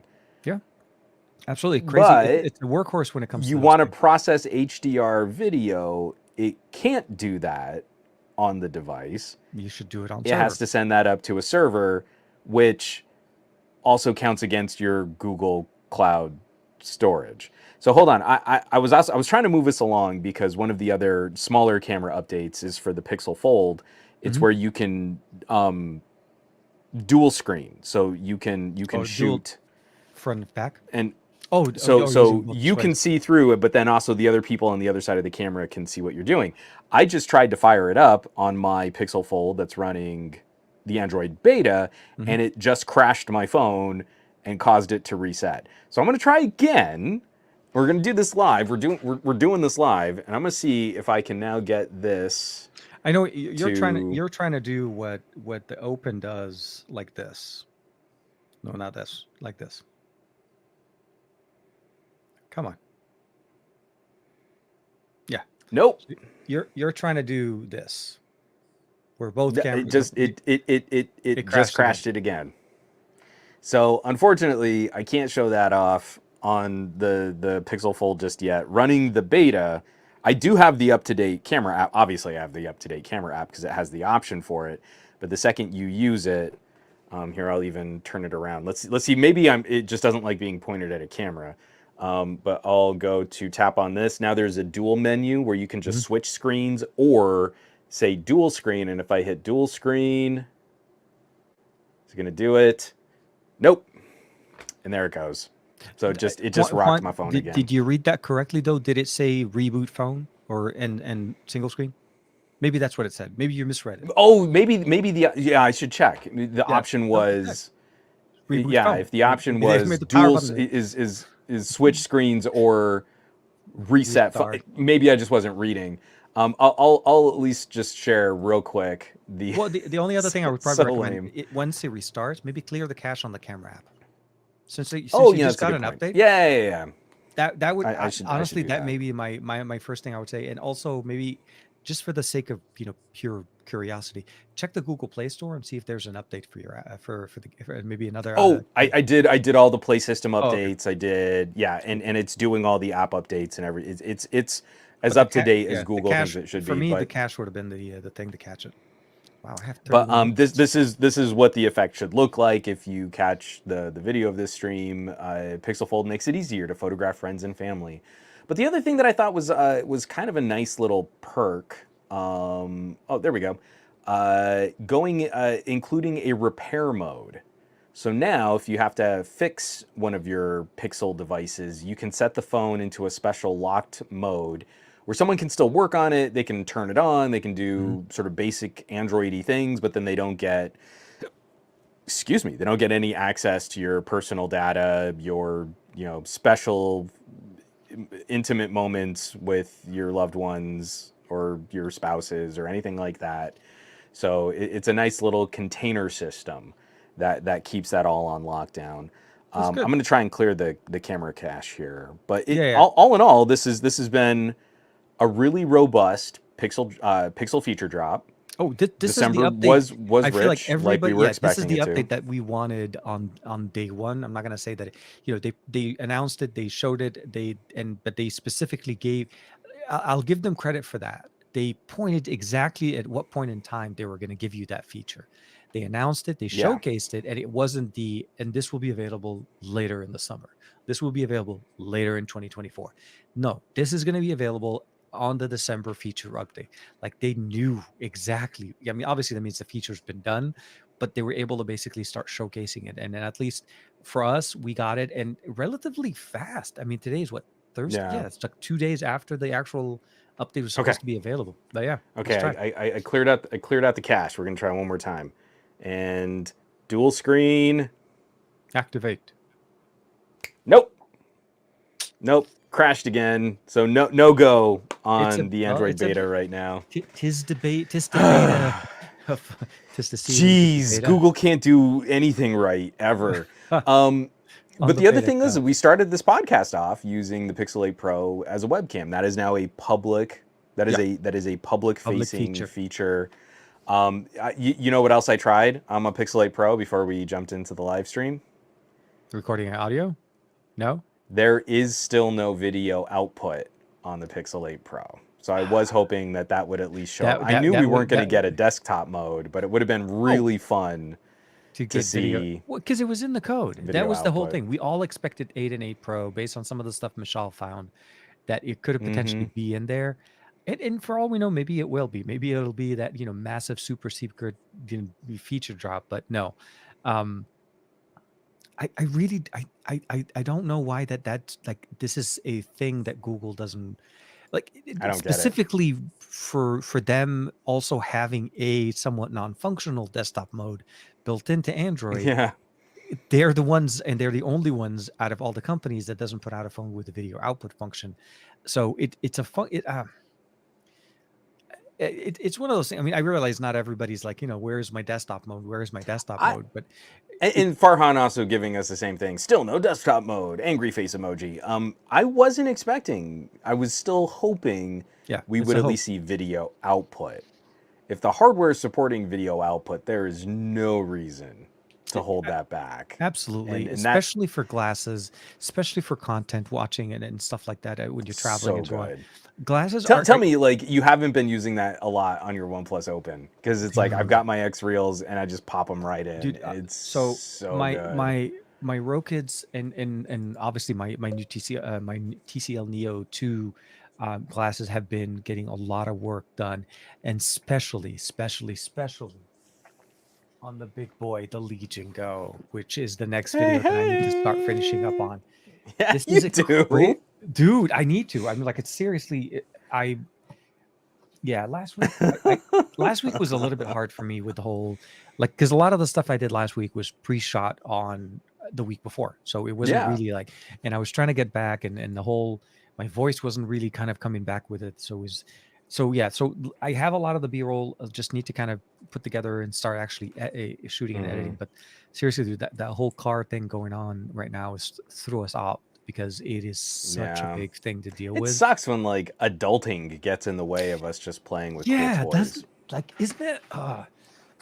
Like, things work and things work out, all of that stuff. And I was talking to Omar like earlier today, and I say, "Do you remember when we had to take the Tesla in for the shop and it was there for about 6 weeks?" He's like, Mm-hmm. "No." I'm like, "You don't remember us having to take Uber everywhere we wanted to go?" He's like, "Oh yeah." I'm like, Oh. "Yeah, well, that was there, and that's what happens when cars break down. And right now, we only have one car in this house, so like, mom has to use my car, and the, I, the the you know, selective memory is pretty adorable. it's very, yeah, no, very much a." But how did it impact me? Like, like this conversation. But no, we got to fix that. Hopefully within the next week it has to be fixed within the next week, because we can't function. Um, and I tried explaining to him. I said, look, we unfortunately we don't live in an area like Hong Kong or like New York where public transportation can fix 90% of my problems. I could just basically, because his answer to me was like, well, why don't you just take the bus and whatever, and things like that. I'm like, yeah, well, what if I had to go to an event? What if I have to travel? Yeah. It's just not as very functional as you think it's not. Yeah, I mean, I don't. I, In yeah, this town, it's not as simple. Yeah, for sure. no, we are not built, and I miss that because you go to Hong Kong, dude. I kid you not, man. There's a subway entrance every maybe 6-minute walk. Yeah, There's an entrance into a subway. There is it's a so bus. nice. I mean, and you saw that big bus in the big video, but there was also their Yeah. bus that run on rails. Um, Mm-hmm. they also have Uber there, which picked up a lot more, and it's actually pretty reasonably priced. Um, but yeah, no, I really wish we had other means to be able to rely, because I don't really drive as much realistically. I'll be honest. No. If it's not going to like going to work in the morning and stuff like that, and coming back and maybe picking up from school, I really do really need a second car. But we'll Yeah. have to see how that kind of goes. But I don't want to forget about this. I know we're getting closer to that extended part. You Mm-hmm. did push out a video, I think, finally Oh, yeah. I mean, the phone that's closing. crashing on me right now, the rest of the camera is delightfully functional. So Okay. I don't want to spend a lot of time on this. The camera reviews are still Patreon exclusives, but I did carve out the camera conclusion. And it Mhm. was another one of those situations where again, I was glad that I took a little bit more time to kind of work through this. Some of those early teething pains that I was having, some of the front focusing issues, some of the processing issues, the phone has gotten more responsive. The camera performance has gotten better. Mhm. But there are some very critical conversations that I feel we need to have with phone prices to camera expectations. And before the OnePlus Open launch, I was ready to call this my favorite foldable camera of the year. And then we would just have that big asterisk. Oh, because we all know foldables, they can't put in as much camera depth, blah, blah, blah, blah, blah. And then the OnePlus Open came out, and it's just legitimately a good camera all around, not a good camera for a foldable. Yeah. And that No. No. really changes my perception and my expectation on what the Pixel Fold is doing. Yeah. So it is a camera review. It is a proper camera deep dive like I usually do. It's like 20 minutes of samples and photos and video clips and analysis.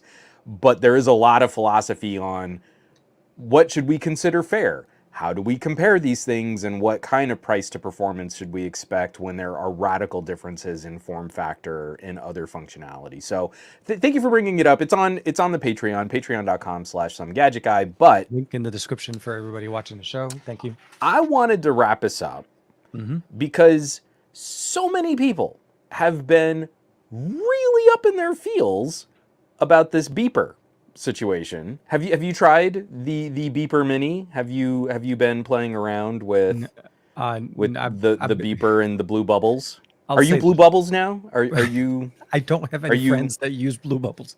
This is the weird thing. The people that I talk to, this is a legit thing. It absolutely a U.S. problem alone. 90%, not 90%. Big time, yeah. There is, I will say, maybe one person that does use blue bubble, non-bubble, and that person is one of Omar's school friend's mom, and that my wife talks to. But honestly, it is when I watch this. So yes, I'm very much familiar now that we're able to. We don't need to wait for the Nothing Phone 2 to get us that feature. And no.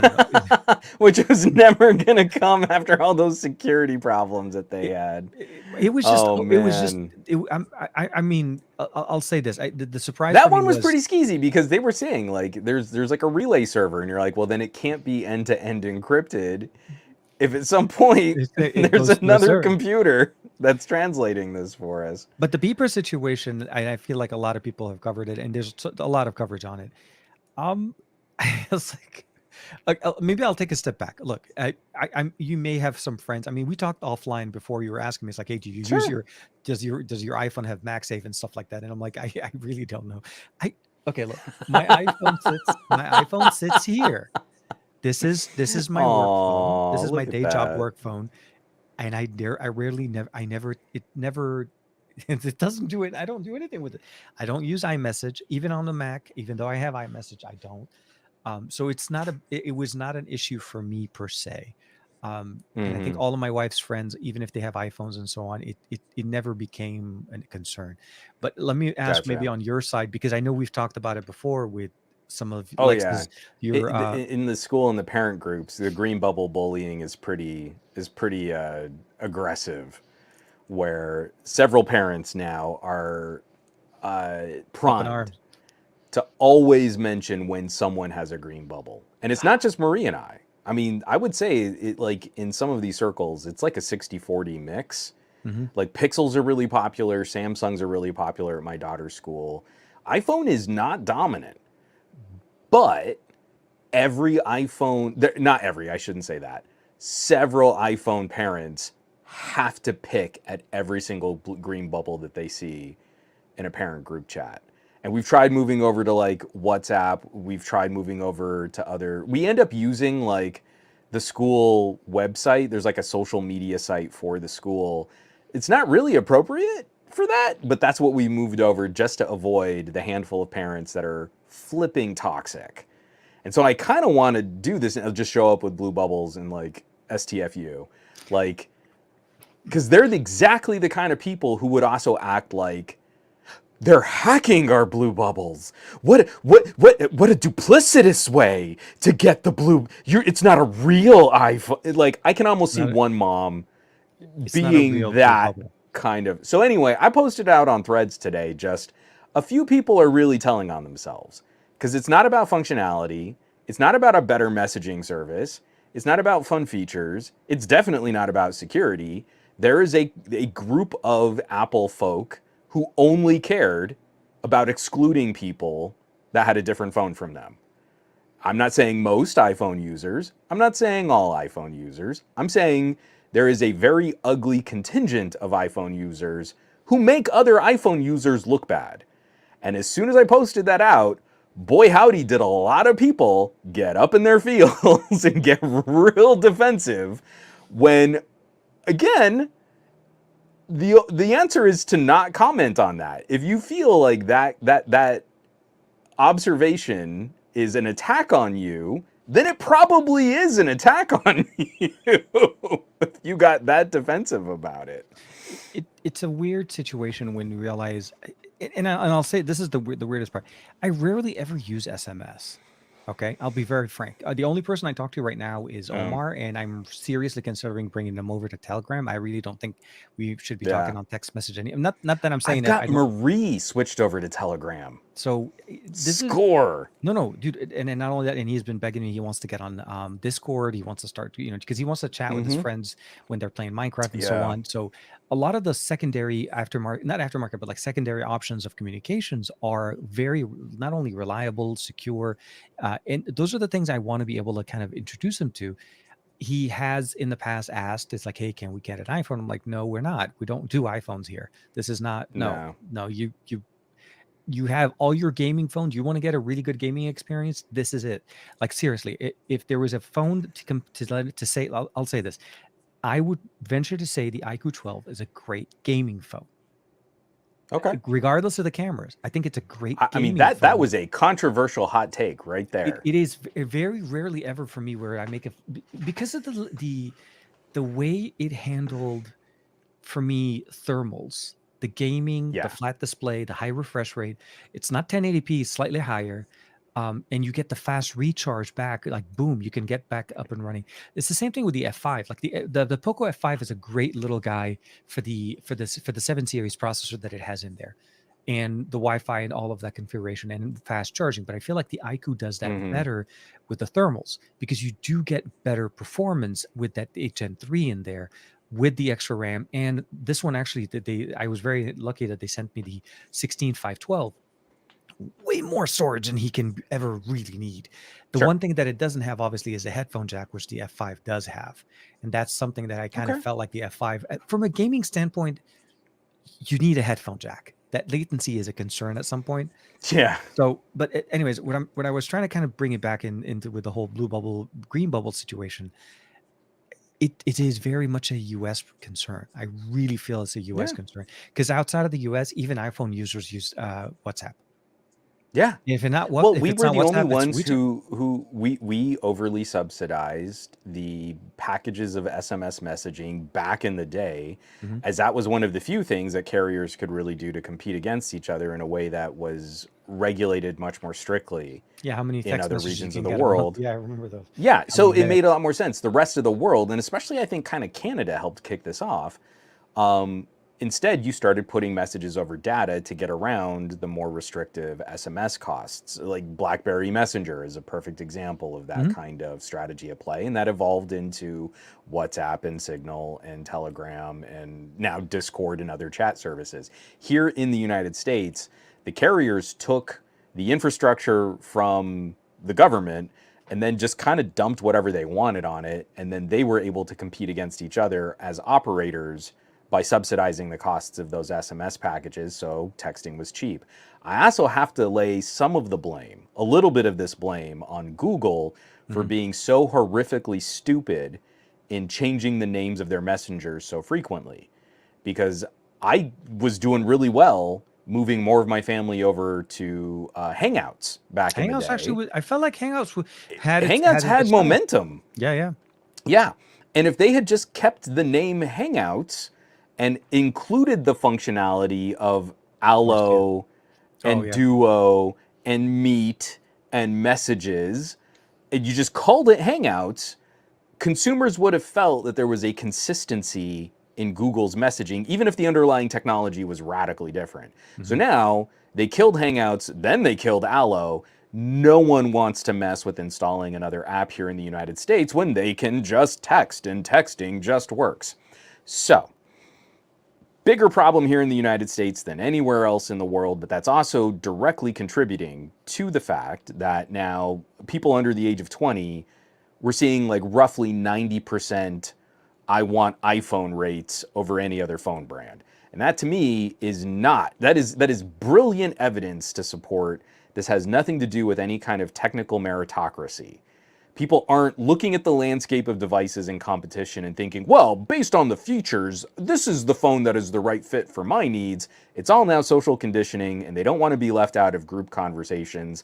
And Apple has worked tooth and nail since the inception of iMessage to make it an us versus them pain Mhm. point. Yeah. It's a consumer lock-in point. It was designed to keep families from buying less expensive phones for their kids. And later, when engineers went to Apple executives and said, hey, we can make this a much better, we can drive the standard of messaging. Apple can be at the tip of the spear and lead the conversation in creating the standard. Apple executives said, nah, we kind of need Apple owners bullying to make more money. And that's exactly what happens. There's so much pressure here in the United States in these little pockets of conversation and like little friend groups and little parents groups and schools. You can't tell me 90% of kids wanting an iPhone is indicative of a healthy competitive market. No, That no. is social conditioning, and that is social pressure to always be a part of the right group, and you don't want to be in the wrong group. So Apple adopting RCS was never going to be enough. It does not matter. If you can bring all of the functionality to iMessage through RCS, Apple's still going to paint your bubble green. So the person on the other end of that is still going to see the green bubble and so, oh, it's another Android in our chat. Oh, just because of the green bubble. So here, now someone has found an end run. It's not another server side. This is on device. It is supposed to still be encrypted. Mishal kind of signed off on it. He said, hey, I feel pretty confident in the security of what Beeper is doing in reverse engineering iMessage. I reached out to him directly and like, is this legit? Because I don't feel like the nothing version of this was safe. He's like, this is totally different. Now, I kind of feel like if Apple's not going to play ball, if Apple's not going to adopt standards and bring people into a messaging where it's not built on bullying for their bottom line, then this is going to be fun to see if Apple can fight it. It's going to be really interesting to see if Apple tries to sue or tries to shut the service down, because it's just going to Streisand effect. There is a way to get into iMessage, and then other people are going to start attacking iMessage too. But if you let this go, maybe it'll fly under the radar, maybe it won't really affect their bottom line, and then if they don't make a lot of noise about it, maybe they'll feel it's safe. But this to me is like a killer conversation on the psychology of all this. Because I posted what I posted on Threads, and about half of the comments were from rational techies who were like, this is funny, or Apple's going to attack it, or kind of interesting to see. And then the other half were people who were playing the either this is terrible and it's duplicitous, or it's I don't even ever see this problem. This isn't a real problem. How could you even call this bullying? I've never heard of any bullying with green bubbles. And you're like, this is all, you're being completely disingenuous. Either you really don't pay any attention to all of this, in which case, why would you be commenting on this post? But if you're now just being confronted by this because I posted on Threads today, then you are woefully uneducated as to what's happening in the landscape of consumer electronics right now. I really do hope that it doesn't fall to the side. I really feel like it. The thing about it is, it's weird. Like, but there's a lot of people that buy their devices and they just use the default messenger. They never know. Yeah. Even on Android, even though the Android has a lot more Big options. time. Very few people realize that you can change your dialer, your messenger, your lock screen, your home screen, your your launcher. So many things can change on your Android device that you can't do on iPhone. That is truly like a core experience that you can change. And I've up till like the last version of Messenger messages from Google, I've typically used to use back in the old days. There used to be another app called Textra and Ninja SMS. Those were my favorite. I never used Ninja, but I did like Textra. So Textra was one of my favorites because it had like backup built into it, had pop-up window, floating window text messages way before we had all these little things. It was just now like SMS. I rarely, I'll be honest, for the longest time, it was, I think, I did to a certain point right now, mostly Omar. Omar's the only one that I message on text, unless I'm getting like like when I was working with the car person this morning at the dealer. They send you text messages for updates and so on because they don't obviously have you on other services. But even our karate class is on like WhatsApp. Now let's be clear. Whenever we go to Shake Shack, you get your order update. You get there. Is the text from Shake Shack. Let's not say you never use SMS. We enjoy ourselves some smashed burgers and cheese covered fries. What I'm realizing you're saying though, because this is how I'm listening to it, is that we got to go back to Shake Shack. We are overdue. We need a holiday Shake Shack mukbang. That That We is what I'm do, hearing, my friend. for But yes, I sure. hear you. I hear you. We get that message. I'm with you. I just feel like this is yet again kind of helped to highlight part of the psychology and branding strategy from Apple. Hmm. And it is ruffling some feathers on people that I feel if they're getting this defensive, they probably do feel back in the little corner of their brain that they have done things that they should probably feel a little defensive about. Yeah. I look at this a lot like the kind of gamesmanship. Like, I was raised in a Chevy household, and my grandfather was as anti-Ford as you could get. Then later in life, I was a big fan of a couple different sports ball teams. And you think, like, hey, this is good-natured ribbing, or it's an us versus them. This is one of our chief rivals. You know, looking back on some of that stuff, I probably did some things that weren't really good-natured ribbing, right? I was probably being an obnoxious little shit. And so now, when confronted with Android users can now simulate your blue bubbles, gasp, oh, I guess maybe I have been kind of shitty to some people in my chats or in my SMS logs. But when you just kind of put it out there, oh, but I've never heard of any bullying. This isn't a big deal. Who could make a big deal out of something? Well, if kids are getting bullied because of their text messages, then you just need to tell them to not hang out with those people who bully them for their colored text messages. And That, you're like, that thanks, Marge Simpson. That's great advice. I'm so glad you've wasted my time on Threads. you're right. You're right. It had to have hit home somehow, some way for them to comment because it didn't make sense I before. mean, I Yeah. feel because I'll read what I said here. A lot of Apple folks are. I said a lot of Apple folk are telling on themselves over this beeper situation. It was never about functionality, communication, or security. Those folks just liked having a club they could exclude people from. It's not a great look. The green bubble has always been about bullying and exclusion to benefit Apple's bottom line. Yeah. And if you read that and your first take is you're attacking me for being an iPhone user, I'm pretty sure you've been shitty to an Android person in your chat.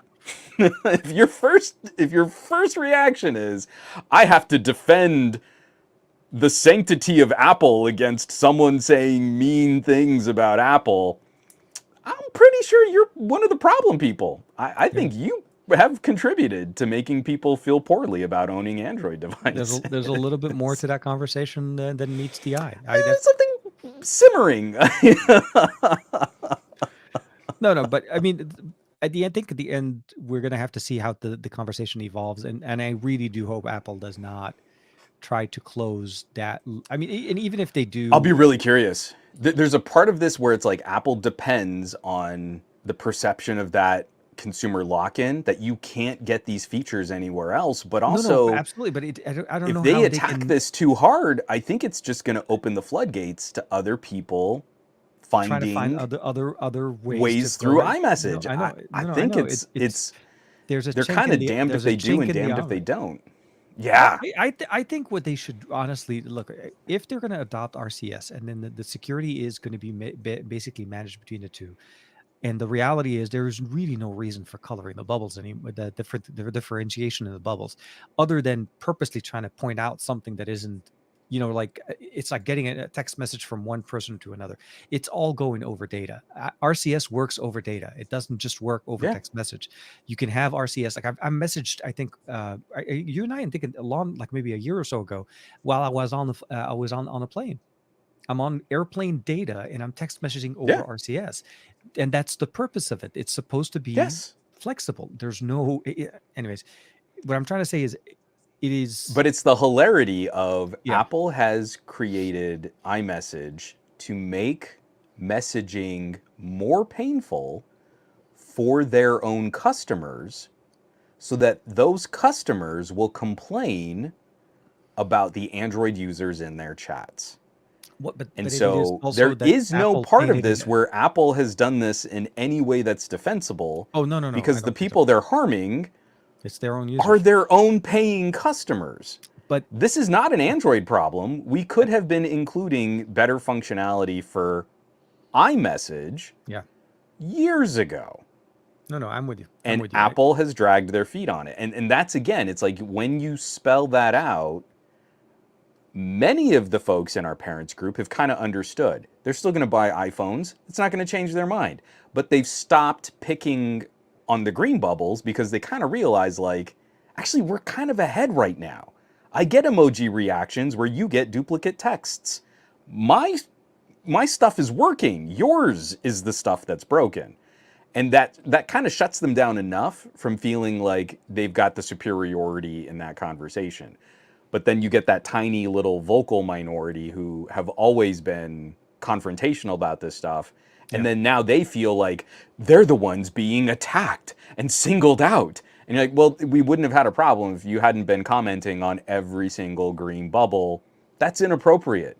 I don't talk trash about your car or your clothes or There's your no reason food. to announce You that Green talking Bubble has trash about joined the someone's chat, phone is a real bad look. or making statements on a person's intellectual capabilities, or even Or just being the tax just be bracket you must be in if to you not have have one an of iPhone. those cheap green bubble phones.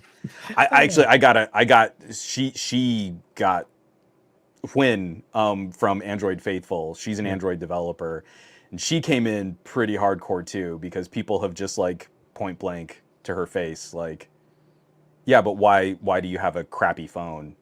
And she's like, Well, bitch, my phone folds. no, but not only it's such a weird position to be, where the problem is it's the company that makes your phone that's causing everything else to look bad, and it isn't that really reality. But then you believe the Jews so much that you defend them, thinking that they're right, Yeah. and then when somebody else points out, like, no, People like wrapping up a I lot I of their I, own self-worth in the I kid you labels that they're not, sporting. in It's Hong Kong, tough. I had a conversation with a family member, and I showed them some of the pictures I was taking with the Open, and they're like, "What? Android can take Yeah. pictures like that?" I'm like, Yeah. "Yes, yes, we have Yeah. way better." I don't understand. It's like they're like, what? How about video? How does Android do video? I'm like, no, no, no. This isn't Android. This is OEMs. But what I'm showing you right now is a foldable phone. So I opened it up and I showed her some of the shots, because I was literally documenting every single step in Hong Kong. Like they Mm-hmm.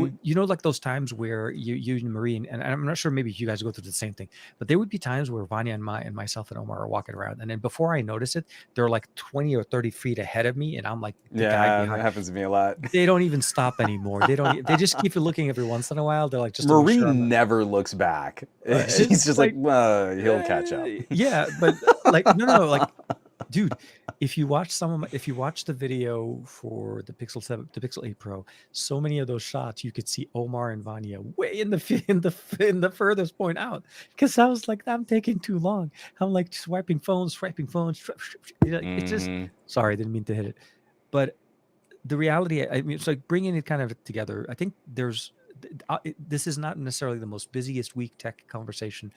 I really feel like we're still going to be getting a lot more conversations coming up. Beginning of 2024 is going to be crazy. Yeah. And I'm not trying to leak anything or whatever. I mean, I'm seriously thinking things have been launched already. We have the OnePlus. We have iPhones. We know IQOO came out. I'm pretty sure the X100 is not going to be that far. Or maybe the X100 Pro, Mm-mm. whichever one Vivo decides to launch, is not going to be too far. Xiaomi's going to be around the corner. I'm sure Samsung's coming up at some point, coming up, whatever.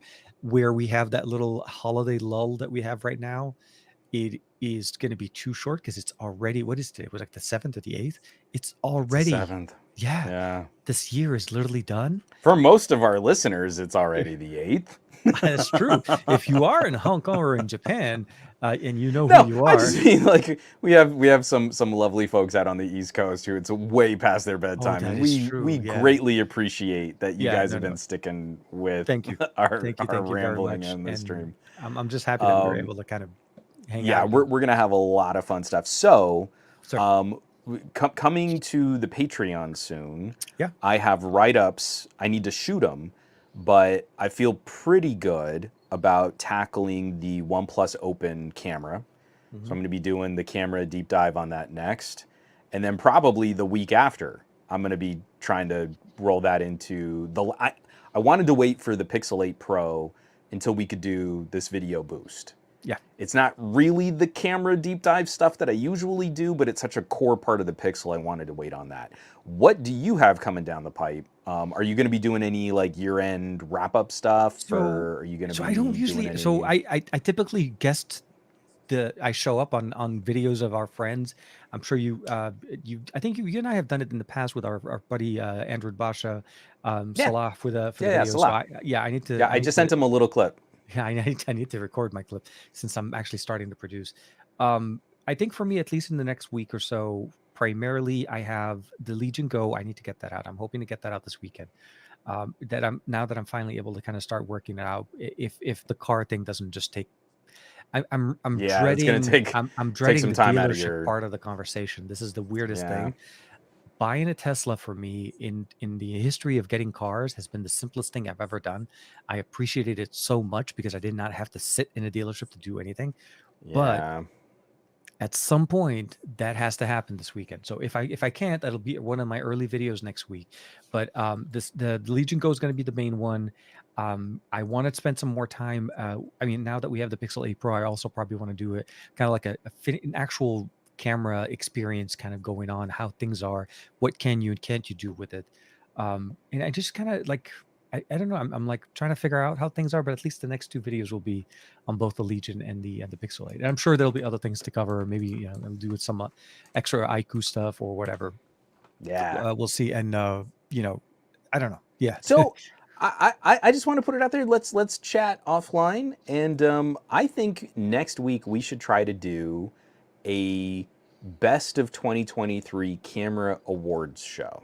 I think that's not a bad idea. I think that's a Your good picks and my picks. between We the can two of do us. sort of like. We've covered a good like the I whole think we can talk out landscape. Yeah. all the different pros and cons and do a little just two judges voting on what we think some of the best options were. And I would like us to get even a little granular, like Sure. best point and shoot performance, best, pro video performance, like let's see if we can find a couple solid categories Yeah. just to chat out some of the best, because I don't want to get too bogged down in like every single phone aspect over the course of the year. But I think both of us lean on our phone cameras so hard that I think that would be a fun way to kind of not like a full year wrap up on every device and everything about every device, Well, but just the something that we highlights, the ones definitely both use a lot. Yeah. and the devices that I feel like stand out to you by memory. I mean, if they've done enough, if they've earned enough of a point in your memory for 2023,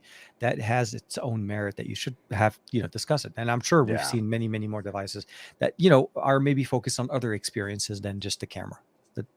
Gaming For sure. phones specifically. But yeah, for sure, I think that'll be something we'll probably talk more. I don't know, maybe not this weekend, maybe early next week, and we'll start maybe Yeah, so tracking it we and could maybe do like part of a camera award series next week, and then maybe the week after we could do a phone genre award. Best productivity phone, best gaming phone, best communicator, and we could kind of divide up.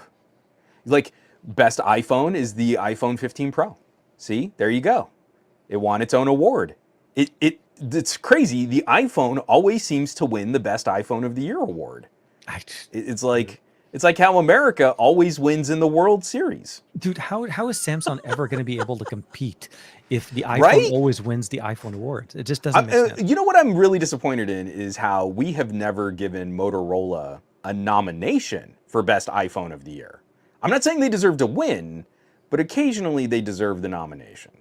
I mean, they do come with. And I feel like we've really let everyone down. I need to do one of those really like tough apology videos where I sigh, Oh no, but I don't have good lighting. I was about to say the Philip DeFranco show where he holds his one shoulder. And on I one hold side. one. I hurt my shoulder, but I really let you all down. Yeah, that Like there's a Philip clear DeFranco. bias in our reporting there's that holding we the have hand, never.